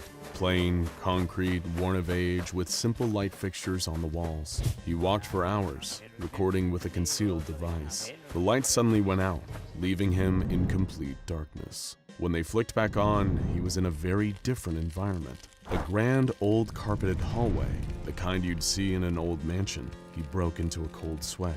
What was so familiar about this place? He kept walking, racked with terror, until this new hallway finally led him to the place he'd been seeking, Site 344-2, the domain of 5545-2. It was a large, poorly lit room, filled with grimacing statues and a large fireplace at the far end. It was the exact same room from Monroe's dream, with one horrifying difference. Monroe noticed a single white thread hanging down from the infinite ceiling, and when he looked up to find its source, he screamed. There were hundreds of bodies hanging and swinging from the ceiling above him. Everyone who SCP-5545-2 had ever killed, including MTF members, D-Class personnel, and even the colonial explorers from hundreds of years before. And all of them were him, every single one. They had his face, and there, hanging in the middle of the room at ground level, was the body of a teenage girl, the one from his dream. In that moment, he finally recognized her. She was the girl he killed, the first him, hundreds of years ago. Much like Monroe, you're probably wondering, what is going on here? Thanks to declassified communication between Dr. Reed and the O5 Council, we can tell you. Jason Monroe is a man who's been reincarnated hundreds of times over the last 300 years, ever since he murdered a teenage girl, a girl named Emily, his daughter. This murder sparked the existence of SCP-5545 as an eternally reoccurring punishment for his crimes. Since figuring this out, the Foundation has kept tabs on Monroe's reincarnations, whether they're MTF members, D-Class personnel, or even site directors. They see to it that these reincarnations always find their way back to 5545-2 to take his punishment and prevent the infinite hallway expansion that threatens to destroy the world. It's a plan everyone is in on, everyone except him. But every time he enters that nightmare-haunting room, it all comes rushing back. In that moment, though, he knew his crime, and he somehow knew how many times this punishment had unfolded for him. He now had two choices: repent and accept the punishment again, or leave and activate 5545-3, potentially allowing the endless tunnels to expand across the world.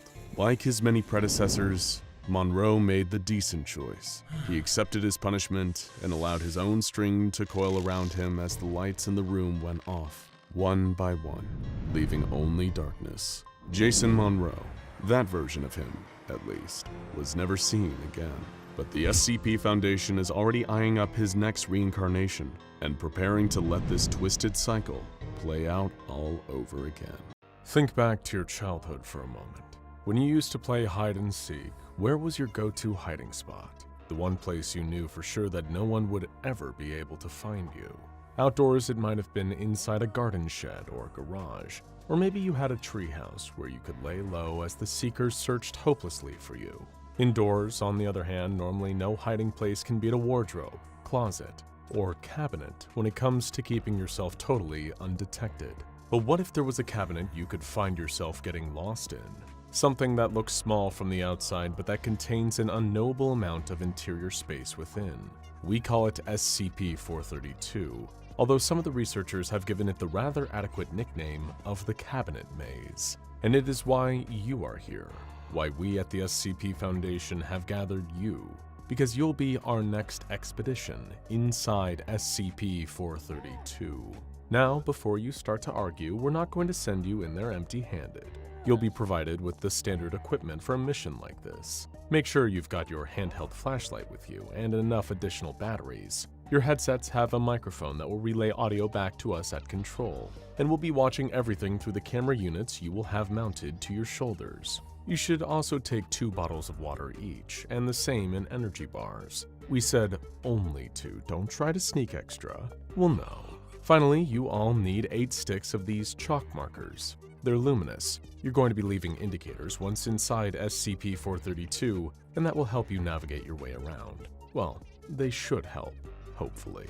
As some of you may have heard, this will not be our first expedition into SCP-432, and likely won't be our last either. Although it's highly irregular given the complications encountered on our previous missions, we'll be providing you with some select details relating to a few of these aforementioned prior investigations. If you were all paying attention when you were first briefed about this, then you'll already be aware that SCP-432 is a steel storage cabinet, first discovered in an abandoned industrial complex in the United Kingdom. Of course, if that's all it was, then we wouldn't be sending you into it. The first expedition into SCP-432 didn't involve a group anywhere near this size. That time, we just sent one D-Class into the cabinet. Once he stepped inside, his camera feed showed us our first recorded look at the interior. From what we could see, the D-Class was standing in a corridor that had been constructed out of the same corroded, rusty metal as the outer cabinet. Following our instructions given via his headset, this D-Class subject, actually let's call him Max, continued down this corridor, turning around a corner a few meters from where he'd entered. Max saw a further longer tunnel ahead, although the poor level of lighting made it impossible to judge just how far it stretched. There was an ordinary electric light bulb illuminating part of this corridor, but not enough to make more than a few short meters visible. By the light of his torch, Max followed this tunnel over 40 meters until it split off in varying directions, almost like a crossroads of corroded metal. After conferring with Control, Max made a mark on the wall nearby, pointing back the way he came, towards the exit. That's an important tip for all of you to remember. Use the equipment we've issued you with in order to find your way back to safety. Well, try to at least, even if it doesn't work. Making his way down the left tunnel, it was at this point that Max's video feed began to degrade in quality. From the safety of the control room, Foundation technicians noted static lines of interference shooting across their monitors. After traversing another 11 meters, Max arrived at a T-junction in the tunnels, and again opted to follow the left path and marked the way back with his chalk. It was after that turn that Max heard something. The sound didn't make its way back to Control due to all the distortion and interference. When they asked him what he had heard, Max waited a moment, listening out for the sound until there it was again. As quietly as he could while still remaining audible, he described the noise. Somewhere off in the distance, further down the rust-coated corridor, someone or something was banging against the metal walls. There were even traces of a voice, shouting fearfully into the dark labyrinth. Turning up the audio gain on Max's camera, the Foundation personnel at Control could hear it too. Noticeably shaken, the D-Class continued down the corridor in the direction of the banging and shouting, only for him to freeze as he heard a new sound, someone screaming. The other noises had stopped immediately after. Max was getting more and more agitated, demanding to be allowed to leave, but Control urged him to explore further. Arriving at another T-junction, he instead went right this time, once more using his chalk to leave a marker. This is your gentle reminder that you all need to make this a habit when you go inside SCP-432.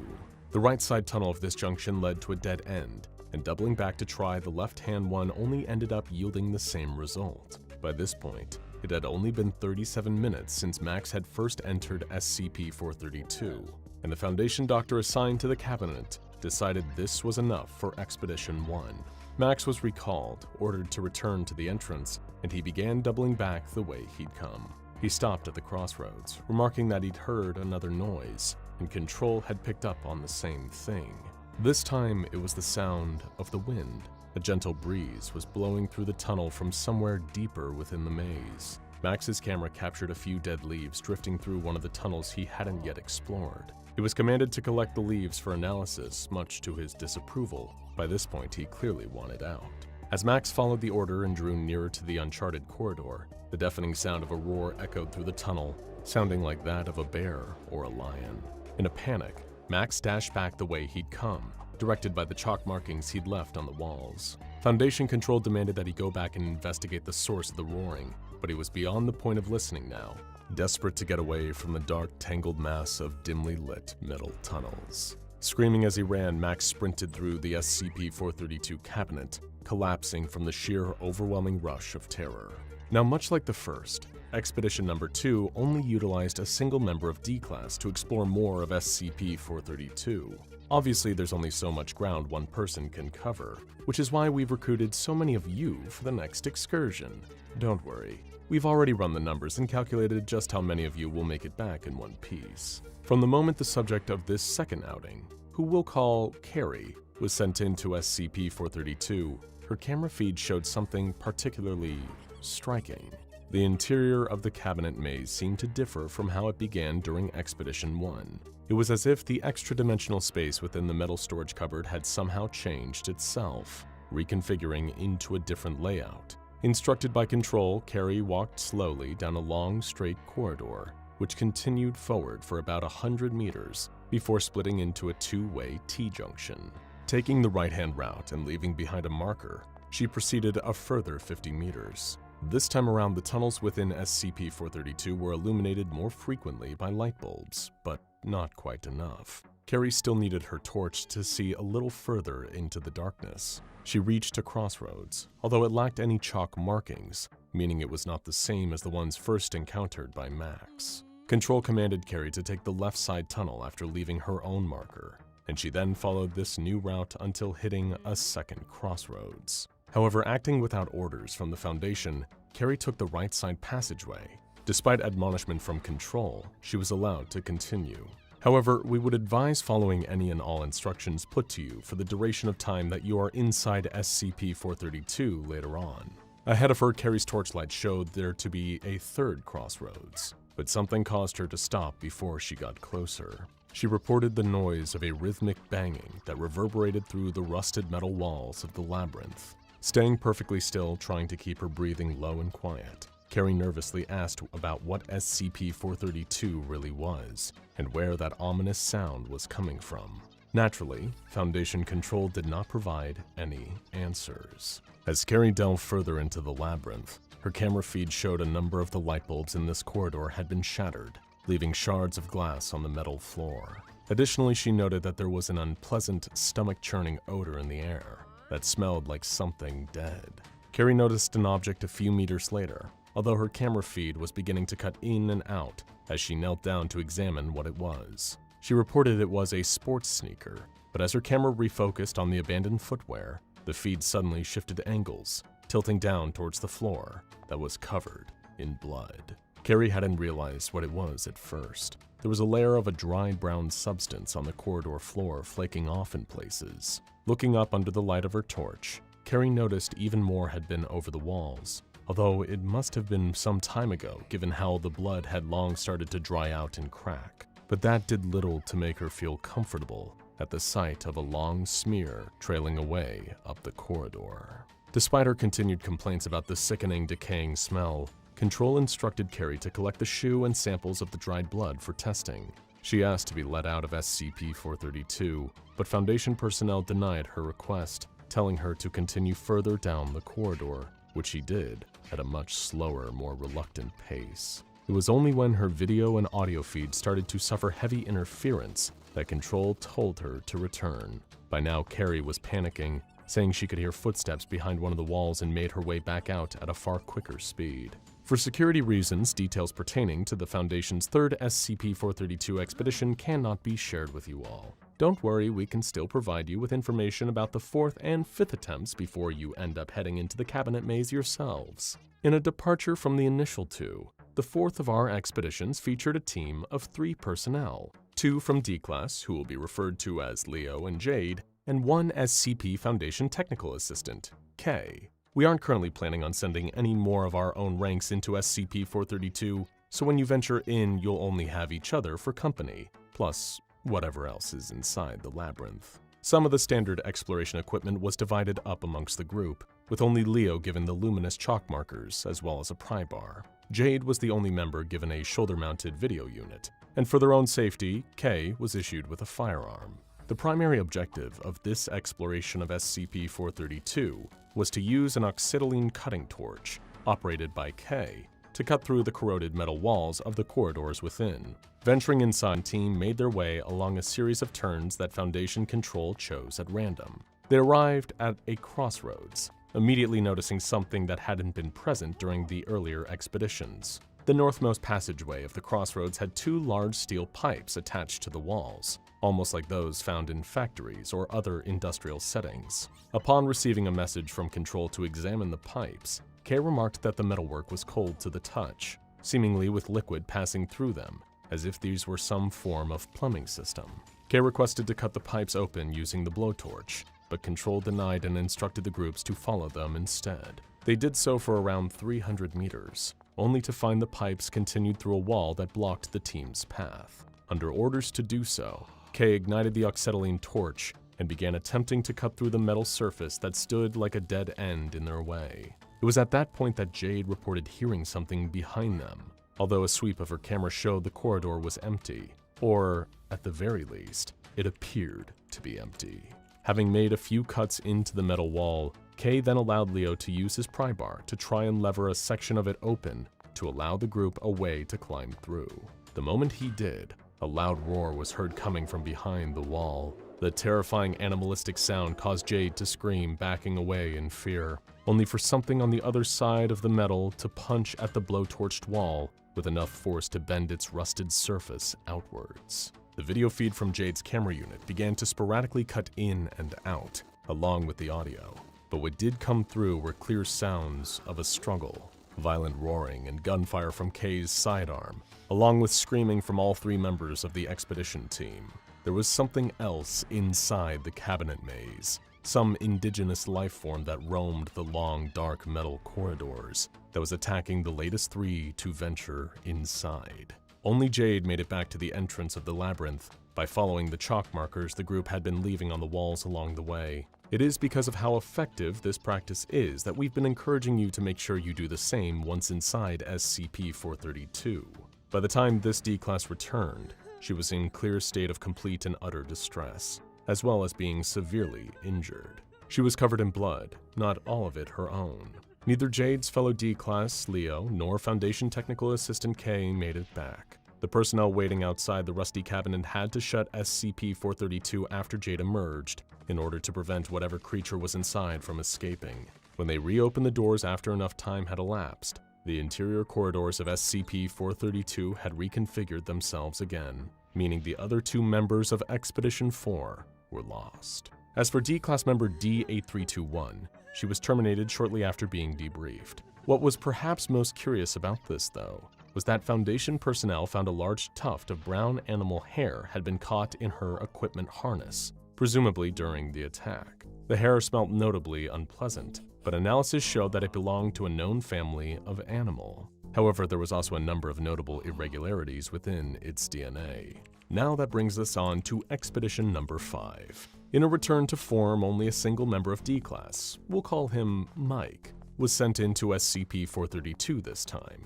Though naturally, during your expedition, there will be a few more of you making your way through these corridors. Possibly the most noticeable difference between this excursion and all of those that had previously been conducted was that now no light was being emitted within the corroded metal tunnels. All the light bulbs that had once offered at least a low level of visibility were now smashed, with Mike noticing there was a substantial amount of broken glass littering the floor. Perhaps the creature in there got bored and broke them all, or maybe it wanted the advantage of no one being able to see it. Guided by the instructions Control was issuing, Mike followed a short corridor about 10 meters along, before stopping at the first of the T-junctions that seemed to regularly occur within the cabinet maze. Making a left as Control told him to, Mike kept his torch on, pointing ahead of him to alleviate some of the dark. Following and marking each turn that Control instructed that he take, much like all the previous expeditions, Mike reported hearing strange noises coming from within the labyrinth. He described the sound of machinery emanating from some distant part of the maze, as well as feeling cold. All the bulbs were still broken, and not one that he came into contact with provided any light. Taking a break to drink some water and recharge his energy with a ration bar, Mike had reached almost 2,500 meters into SCP-432, making it deeper into the cabinet maze than anyone previously had. Well, a member of personnel, anyway. The reason we say this is because Mike soon discovered signs that someone else might have been hiding within the labyrinth. He noticed a few old crumpled tin cans and a bent fork that had been used to eat their contents. Whoever else was that deep inside of SCP-432 would likely still not be alive, especially with the creature lurking in the corridors. Although if they were, perhaps it was them who broke all the lights to keep themselves hidden. Soon after, Mike overheard the sound of a man sobbing coming from somewhere close by. Although Control struggled to hear the same, they instructed Mike to follow the noise of the crying and locate the person responsible. Chasing through the dark towards whoever it was, Mike could hardly see a thing, even with his torch as a light source. "Hello? Can you hear me? I'm coming!" he cried, trying to get the attention of the weeping man. Instantly, a Foundation control technician in his earpiece told Mike not to raise his voice, reapproaching the D-Class and warning that he could draw attention to himself. When Mike retorted by asking what else was down in the corridors of SCP-432, no further answer was provided. He paused at the next junction, where the tunnels intersected, hearing a long, drawn-out moaning sound, possibly a scream, a human scream. The crying stopped immediately after. Mike asked Control if they had picked up the sound, stating that it seemed to have come from somewhere nearby. Once again, Control urged him to continue further into the labyrinth, although now Mike was trying to move as slowly and stealthily as he possibly could. Turning a right about 20 meters further down, Mike's camera feed showed that he had reached yet another dead end. The maze blocked his way forward. Leaning his ear close to the metal, Mike listened for any further signs of life, only to recoil at what he heard beyond the blocked corridor. Crunching, the noise of bones being broken, and someone, being eaten by the life form that resides within SCP-432. Control urged Mike to get out of there, and he complied, although not without checking over his shoulder the whole walk back. At present, we still don't have an accurate description of the creature. Some theories state that it might be imprisoned inside SCP-432. Others suggest that it guards the labyrinth within and protects it from trespassers and interlopers. As for how other human beings, or their remains at least, have been uncovered within the cabinet maze, well, a number of homeless people have been reported missing from the industrial complex where SCP-432 was first uncovered. Presumably, some of them used that area for shelter, and some ended up inside the cabinet. Of course, our current objective is to learn more about the creature. This is where you all come in. So now that we've covered the previous expeditions into SCP-432, if there are no further questions, we'd like you all to walk right this way. What are you waiting for? Step inside the cabinet. Of course we'll let you back out afterwards. Every so often, the Foundation gets a tip-off about an anomalous object rather than discovering it through their global surveillance network. Tip-offs aren't common, because few people know how to even get in contact with the Foundation directly, but when they do, it's always a relief. The agents and mobile task forces that are sent to investigate and retrieve possible SCPs usually walk in blind. There's no telling what they might find. But when a tip-off, report, or informant from one of the groups of interest comes in and spills the beans, the brave frontliners of the Foundation usually have a slightly better idea of what they're tackling, usually. Sometimes they get complacent and end up underestimating or going in unprepared. And when that happens, well, the consequences can be disastrous. Way back in 1990, the Foundation received an unexpected tip-off from some of its contacts based on the island of Hong Kong. It wasn't much, just a location and a general description of the effects told discreetly over the phone. The contact was one of some 50,000 Chinese residents of a particular neighborhood in Hong Kong, the infamous Kowloon Walled City. The city was originally a Chinese military fort on the island of Hong Kong. When the island was sold to the British Empire at the end of the 19th century, the fort was converted into massive, densely packed apartment buildings and quickly became an enclave for the Chinese. When Japan occupied Hong Kong during World War II, tens of thousands of ethnic Chinese on the island took refuge in the massive apartment blocks of the slum. There was no government, no police, no laws. The dozens of floors were controlled by gangs and drug dealers, but it was better than being homeless. And of course, the residents were incredibly suspicious of any authorities. You can imagine why the Foundation was reticent to send some of their best men into a densely packed civilian area that was likely to be hostile to their presence. Their contact informed them that the anomalous object was a small relic of some kind, with strange, terrifying powers. It was located deep in the heart of the walled city, and it might even be responsible for the very city's existence. Foundation Command considered that the alternative was letting 50,000 people reside inside of an uncontained anomaly, and decided they'd send someone to investigate. They picked troops from Mobile Task Force Zeta 9, the Mole Rats. The Mole Rats are some of the Foundation's most trustworthy operatives. They're a task force specially trained and equipped to operate in dangerous and anomalous environments, particularly those that are underground or underwater. Whether it's an undersea cave system or an endless claustrophobic basement, the Mole Rats perform search, rescue, containment, and even recovery in these terrifying places. They seem like the natural fit to be the ones to lead the expedition, while exploring and finding out what in the world had caused the Kowloon walled city. The team landed in Hong Kong on June 3rd, led by one Gordon Richards, a member of Zeta 9. He kept an extensive personal diary, as most agents do, and from it, the Foundation was able to learn what SCP-184 truly was. The first impression Richards had of the walled city while exploring it with his partner Henry was pure disgust. It was a densely packed slum that was largely made of trash and refuse, covered in filth and stinking to high heaven. The suits that the team wore protected them from any hazardous material or danger, but it was still a vile experience moving through the cramped streets and corridors of the ghetto. At one point, Richard's partner was walking through an area piled knee-deep in trash when the floor gave out, dumping him into a cesspool.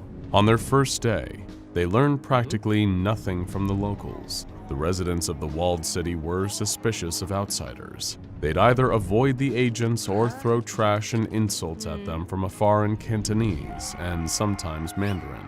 But Richards did manage to catch whispers in some of the bars that peppered the city. There was something strange in the center of the mass, something that sounded nothing short of anomalous. Foundation agents assisted Hong Kong police officers in conducting raids overnight, hoping to find more information. In the morning, the Mole Rats returned to investigate and found the first evidence of something actually anomalous affecting several of the tiny apartments. From the outside, they looked like the same ragged shanties as the other 100-square-foot apartments, but they were far too big from the inside. Henry had seemed spooked since his fall into the cesspit the day prior. The other agents tried talking to him, but it didn't help much, and he spent most of the day in a strange fugue, muttering to himself. Richards told him to knock it off, but never reported it, feeling bad for the new kid. The next day would be spent in the sewers, trying to find a direct route to the center of the city, where the object was being held. Richards went into the sewer with a fellow agent, but found nothing except more waste and filth. They were unable to get on the radio with the rest of the team inside the actual building until they came out early the next day, after spending almost a full day underground. They were quickly pulled out by other agents and briefed while they had been in the sewers. Henry and another agent had been exploring the central portion of the city. That's when they were rushed by an angry mob. Dozens of people attacked before they even had a chance to retaliate. Both were viciously beaten, but Henry was dragged off deeper into the city, and the other agent was injured during his retreat back to base. When they could no longer hear Henry's screams on the radio, several armed agents rushed in to extract him. That's when they heard Henry's radio again. He was screaming and rambling incoherently, sounding like he was hallucinating about the city being alive when the radio cut out again. The search team was shocked by the sight of Henry rounding the corner, running at full pace and screaming without his helmet. He pushed an agent aside before smashing right through one of the weak, thin garbage walls, falling 6 stories onto a pile of metal scrap. The sight was gruesome, and it took them hours to recover his body. Zeta-9 was done screwing around. They were going to round up the city's leaders and find this anomaly before it killed anyone else. Over the next day or so, the agents, aided by the Hong Kong Police Department, rounded up many of the city's elders and community leaders, pulling them from their apartments and shanties. Zeta-9 worked on interrogating them for information, while Richards provided the muscle. The first person they pulled was a member of the Chinese Triads, one of the gangs that functionally ran the city. When he didn't cooperate, the agents broke his legs, and he suddenly became a lot more talkative. He explained that the anomaly was called the Builder, and no one quite knew where it came from or how it worked. The closest he had ever come was standing guard outside rooms while it worked, and that the city elders would know more. When he brushed off Henry's death, Richards broke his jaw. The next person was an ancient-looking Chinese man named Long Wen, one of the city's reclusive elders. He was indomitable. No matter what Richards did, he wouldn't give in under abuse or torture. But when one of the agents suggested that Zeta-9 pay a visit to his family, he immediately opened up. He told them that the Builder was kept in an old temple that the city had grown around. It was highly secret, and only a few people could look upon it without going mad. He had tried to show Henry so that the Foundation wouldn't take it away, but obviously that hadn't gone quite as planned. When asked where it was, Long Wen explained that as soon as the agents had arrived, they had moved it deep inside the city, where no one would be able to get to it. But Zeta-9 took that as a challenge. Tomorrow, they were moving into the city's temple and not coming out without that anomaly. Richards and the rest of the mole rats prepared themselves for the expedition over the following few days. They were going to venture deep into the heart of the Kowloon-walled city, far away from any supply lines or external Foundation support. They made sure they went in heavily armed, with their suits life support enabled, and prepared for every possibility. They departed on June 8th, heading straight into the belly of the city, where Henry had been abducted by the mob. At first it seemed strange, but not overtly anomalous, the same dingy, damp apartments full of garbage. But eventually they came upon what they were looking for. A small, tiny temple, Buddhist in style and design. It was made out of stone and wood, with a small Buddha statue out front. It was the only thing that looked remotely out of place, otherwise surrounded by shanties and cobbled-together homes. In the words of the great David Brin, this must be the place. At first, it was nothing new. The temple was too big on the inside, but it was nothing they hadn't seen in the 100 other rooms in this massive building. A small shrine, a few seats here and there, altars. But then Richards and the other agents noticed something. A sliding door built into the wall of the tiny 10-foot temple. It made no sense. A door would exit out into the apartment right next door. When they opened it, they found a hallway leading deeper into the structure, made of the same wood and rice paper that the temple was constructed from. It was long too. At this point, they should have been deep into the other apartments in the building, more so than any other room they had checked before. As they traveled down the corridor, they found more sliding doors lining the walls, more temple rooms, altars, and meditation chambers, all recreated and rearranged by the anomaly. It was like someone built 12 whole temples inside this one tiny structure, expanding ever inward. That must have been why they called this thing the Builder, whatever it was. The mole rats knew that this place was bound to be gigantic, and set up a small base camp in the original temple to stop any of the residents from getting the jump on them. Then they got their suits sealed, their equipment rigged up, and went to work exploring the various corridors, hallways, and temples that had grown out of this anomaly. At first it was simple and repetitive, but things started to get strange after the 6th hour of exploration. The rooms began to thin out, until the mole rats were mostly exploring uninterrupted long hallways made out of bamboo and rice paper. they came upon a room with something inside it, another meditation chamber, but this time a small bronze Buddha statue was placed in the center of the room. It was the size of Richard's fist, and his team collected a sample before moving to the sliding door at the rear of the room. They opened it up and exited right back into a meditation room with a tiny fist-sized Buddha in the center. For a second, they thought they had been transported backward, but this Buddha didn't have any samples taken out of it. It was an identical copy of the room they had just entered through. Strange, but not unexpected. They didn't bother taking a sample and moved to the next room, which was also a meditation chamber with a Buddha in the middle.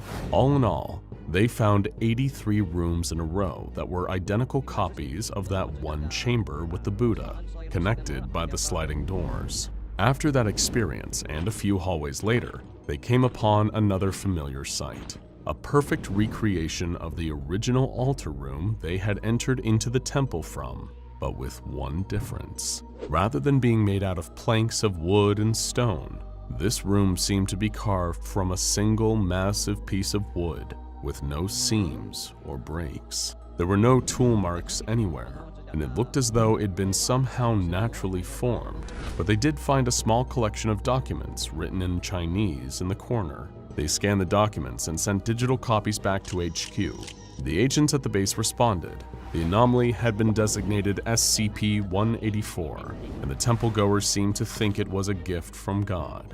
They allowed people to bring it into their apartments for a small payment and let it grow the space. Zeta-9 resolved to grab it and get out before it could expand the temple any further. They bunked down for the night to get some sleep. The next morning, they continued moving through the temple until they hit a branch in the road and split the team. Richards picked one hallway and set out on his own, climbing upwards. The walls in this section of the temple were irregular. They were undulating, wavy. The wood and rice had given way to hard stone hallways. Richard slipped into one of the rooms to rest for a while and found that all the furniture was made of beautiful green jade, despite being wonderfully soft. He rested on the jade bed for a while before continuing on. He wrote in the journal that he didn't feel well, disconnected from the environment. Not like a usual mission. One of his team members had died, and the environment itself felt hostile. Without anyone else to talk to, he was thinking too much. But it was just nerves. He signed the journal and kept moving. For the next hours and days, Richards continued on. His suit's ability to make food and water was running low. As he moved through the stone temple, he saw something out of the corner of his eye that wasn't there when he looked again. He heard voices that couldn't possibly be there. He'd been climbing for so long, he'd lost track of time. While climbing up the shaft, he finally saw light and darted through, only to enter a room filled with lit candles, not sunlight. Enraged, he smashed them all with his helmet, breaking the helmet to pieces. He sat and cried for a while before dropping something down the shaft to see how far it was to the bottom, but never heard it hit the floor. He set his jaw. Screw containment. He had to find this thing and utterly destroy it. The next time he saw something, it was days later. His food and water had run out when he had found a hall filled with doors lining every surface. They all led back into the wall, but he noticed he was bleeding. The floor wasn't carpet, but razor-sharp stone pinpricks that had shredded the boots of his suit to ribbons, along with his feet. He returned to climbing after patching himself up a little. He had to kill this thing somehow. The rest of the entries are disparate and unsigned. One of the rare coherent ones revealed that he was at the top of the shaft, had something called the Hall to Forever, filled with light, and that he was going to kill the heart. Around the time these entries were written, the other members of Zeta-9 felt the temple shaking and cracking, growing unstable. They quickly evacuated, minutes before they saw the interior of the temple collapsing in on itself. The entire expanded area collapsed into the tiny space of the original altar room. Through the rubble, the members of Zeta-9 found Richard's journal along with a tiny metal object, matching the descriptions of SCP-184. They never did find Richard's body. He went missing during the recovery, presumed killed in action. After it was brought back to base, Foundation researchers went to work on it. It was a tiny metal statuette in the shape of a dodecahedron. The metal it was made from was unknown, but tests revealed that it was magnetic and hard as brass. Experiments followed. They discovered that when they put SCP-184 inside an enclosed structure, like a room or building or even a cardboard box, it would expand the interior dimensions without making it grow larger. The effect was powerful. The rooms it was tested in would grow by hundreds of square meters every day. At first, it just moves the walls out, making the room up to 3 times bigger than it is. But after that, it gets strange. During a test in a small bedroom in a suburban home, after it grew the room 3 times in floor space, it began to create entirely new rooms. The researchers suddenly went in to find 3 kitchens, 6 bedrooms, a dozen bathrooms, and tens of closets. They were all fully furnished. SCP-184 was capable of copying materials from the rest of the building, but not particularly well. The appliances in the kitchen were made of wood or rock, and the furniture was limited to glass sofas and chairs. The rooms were oddly shaped as the house went on. At first, they were oval, but the deeper bedrooms were pentagonal and even star-shaped. They even found one bedroom that was a perfect sphere. Some of the doors led right into an empty wall, and the hallways changed in size and shape and led around into themselves like a labyrinth. The researchers quickly removed SCP-184 from the house and tried to figure out how to contain this thing.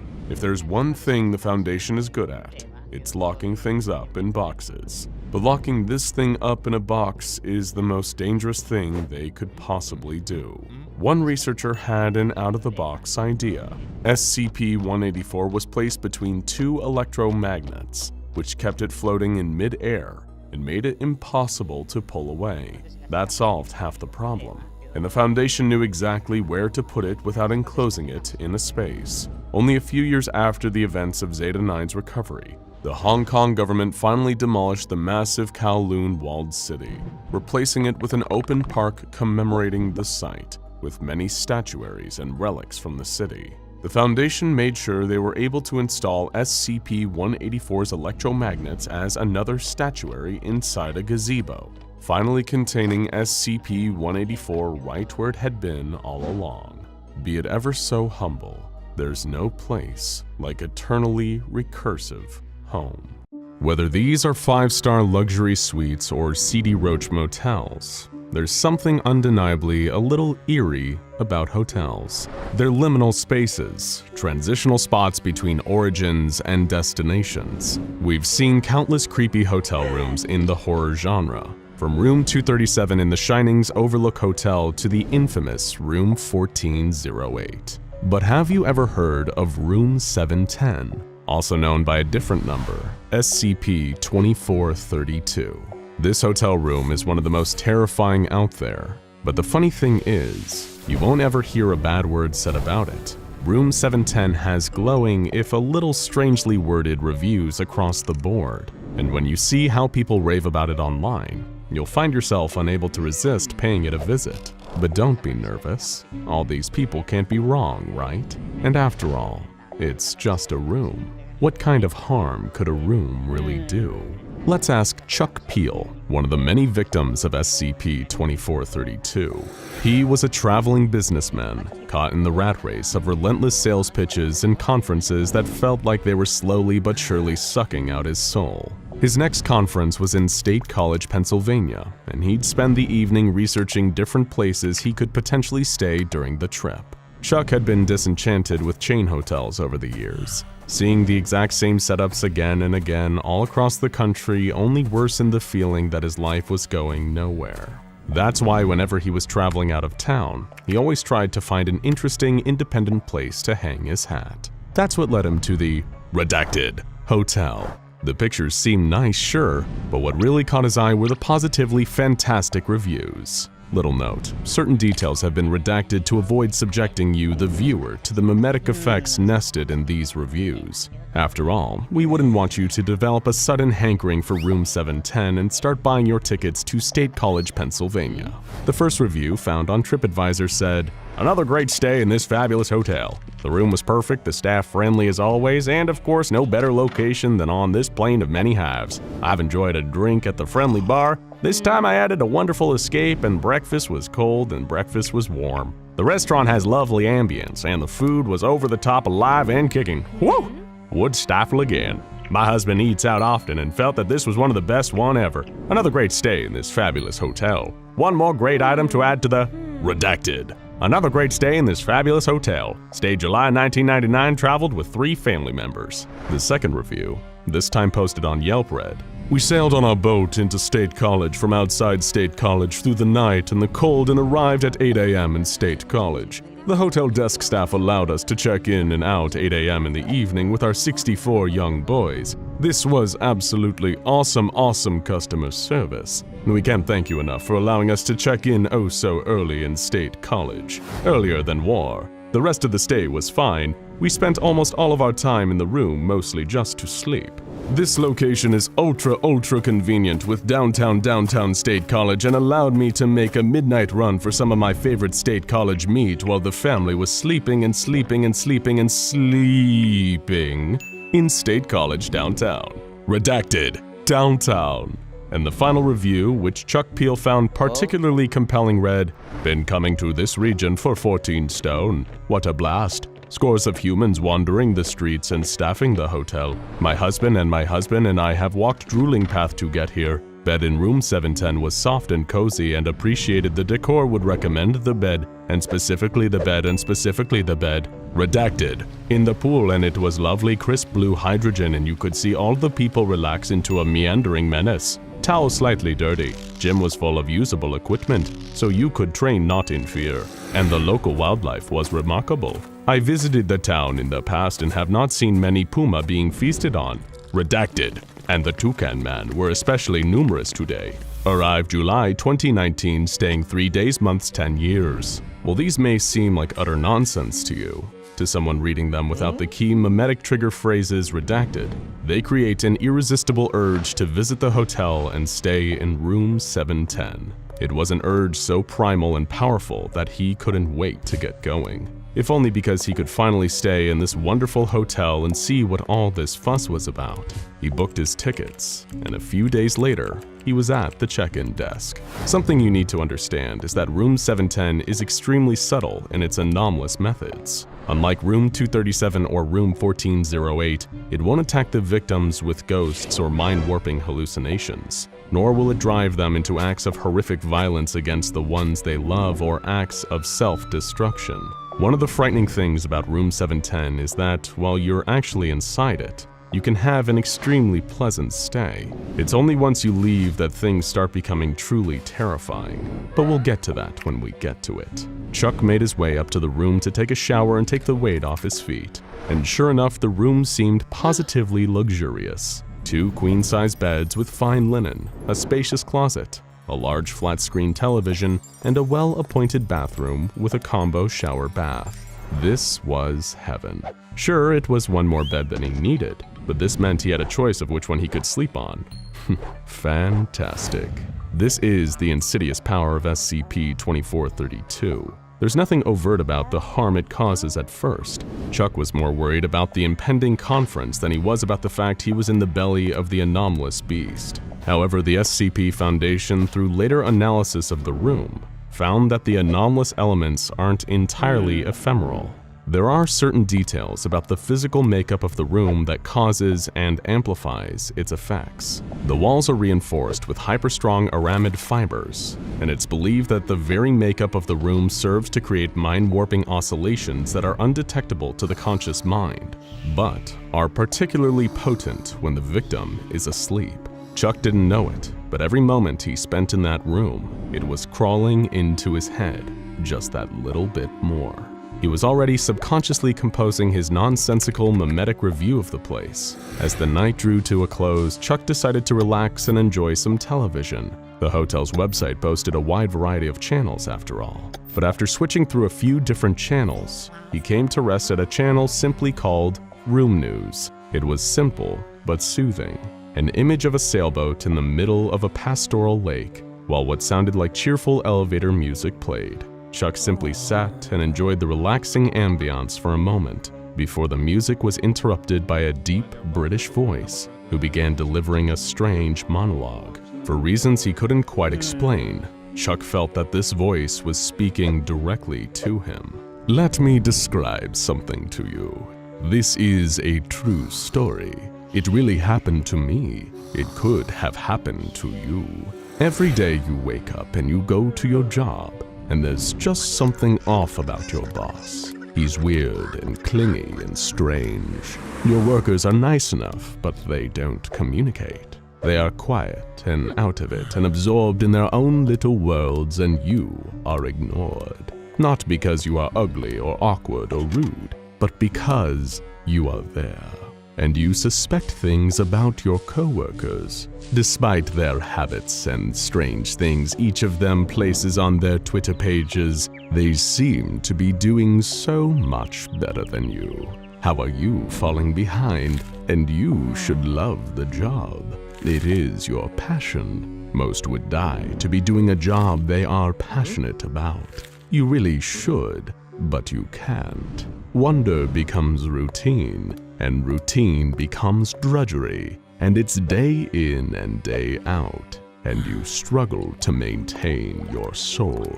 This is not what should happen. Should is such a tormenting word, a thinking trap. Should. Your life is ruled by shoulds. You come home in your beat-up old car along the same boring street in your town. Everything is along that main drag, and you cannot really go elsewhere. Everything is overcast, and the pedestrians are idiots, and the drivers are too. You get home and have a million billion projects to accomplish. You should compete in the rat race, but you're bone tired. You promise your grandmother you should text her because she's going through chemo, and she only just figured out texting because she's getting old and having a hard time adjusting, and it's oh so painful for her, and you should be there, but the job is so demanding. You have 1,000 books you should be reading. You have 1,000,000 projects you should complete. The rent on your tiny apartment is due, and the dishes are piling high and dirty in the sink. You barely have enough money for pizza as you lie in your boxers on your greasy 10-year-old couch from an IKEA in Fishkill, New York that closed a year ago. You remember your mom taking you there as a kid. Then she left. You feel a deep, growing anxiety. The feeling of watching your life burn around you as you try and succeed for something great, to make your mark on society, but you cannot bring yourself to do so despite your convictions. The dread is horrible. It's all crumbling apart. The parade is passing you by, and you are helpless, immobile in your state like a great boulder made of disappointment, regret, depression, and malaise. There is nothing for you here. You need to leave this place. You have a choice. Get your good clean shirt and your smart pants and announce you are taking a break. Don't even pack. Don't even bring your phone. One simple call to the office and get on your way. Take that beat-up old car from the garage underneath your apartment complex. Give your cat the last of his food and some water and hit the road. Leave the town and your ex and the promises you made and your job and your grandmother and your responsibilities and worries. What I recommend you do is simple. Find a hotel, not a motel or something shabby, a hotel. Even a chain will do. Hotels are simply remarkable, aren't they? Clean and elegant, all modernistic and designed to appeal in the eye. You don't even need to care about a thing in the world. Food is provided. They clean up after you, and you can feel like you have some luxury for once. Most even have pools and fitness centers where you can finally get in shape and pick your life up. It's a chance to step back and regroup. Take a look at the customers around you. Travelers, most. Strange people. Interesting people. People you won't ever see again. Travel is so romantic, so mysterious. My, what stories these people probably have. And the staff also all are so attentive in the smart little uniforms. Don't listen to the naysayers. These people all love their jobs. You know they do. The room is amazing. The wallpaper is elegant, and the paintings make you feel at ease. There are clean towels every day, and the bed is freshly made. You can escape the oncoming storm outside, the thunder crashing down on the roof like ball bearings. You could live your whole life in this place. Enjoy the sugary cereals at the breakfast buffet. Get a loyalty card and pay no money. Traveling really changes a man, relaxes him, shapes him up into a better person.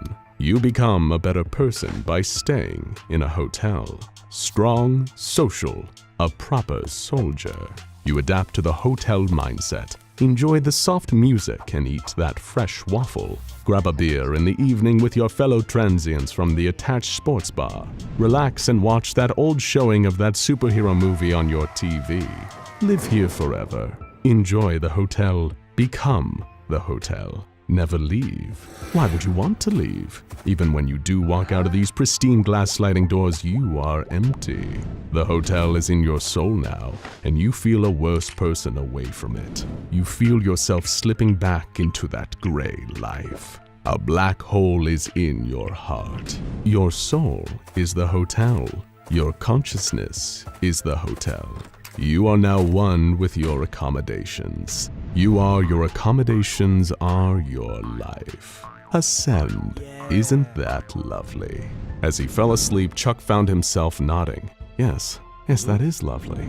How nice it would be to ascend. Little did he know he was receiving a broadcast from SCP-2432-1, a small boil-like creature affixed to the back of the television. Foundation tests have revealed that this creature is made from a mix of human, rockfish, and pig-like DNA. It only causes strange broadcasts when affixed to the back of this particular television. But that's fine. Chuck rather enjoyed the show. It gave him a lot to think about. He left the hotel a changed man a few days later, once the conference was finally over, and gave it a glowing review. It was not long after he'd returned home that he began to notice the changes taking place. Nothing extreme at first, just gaining some weight, and then, a little stranger, he began to develop a purple rash that just wouldn't go away. As the rash worsened, it seemed to take on almost a floral pattern. Chuck didn't mind. If ever you asked him, he'd just murmur something about ascending. Then the changes got worse. A television-shaped protrusion made from bone began to grow in Chuck's stomach. His intestines became rickety porcelain pipes. His liver turned into a plush, well-fluffed pillow. His muscles began to take on a similar quality to the aramid fibers in the walls of room 710. But still, he didn't mind. As he got bigger and bigger, he didn't mind. As his organs and bones transformed into furniture inside him, he didn't mind. He didn't even mind when his body got so large that it formed a roughly cube-like shape. In fact, he couldn't be happier. He was just like that room, that beautiful, wonderful room. Just like the man on the television said, he was now one with the accommodation. And he couldn't be happier. He'd never much enjoyed being a human anyway. Such is the fate of everyone who stays in SCP-2432 eventually. You'll love the room so much that eventually, you'll start emulating it. Sure, that may seem frightening to you now, but don't worry. On the other end of the transformation, you'll be much more accommodating. Now go check out SCP-3082 Neverland's Lost Boys and Girls, and SCP-1730 What Happened to Site-13, the full story compilation for more journeys into terrifying, anomalous locations.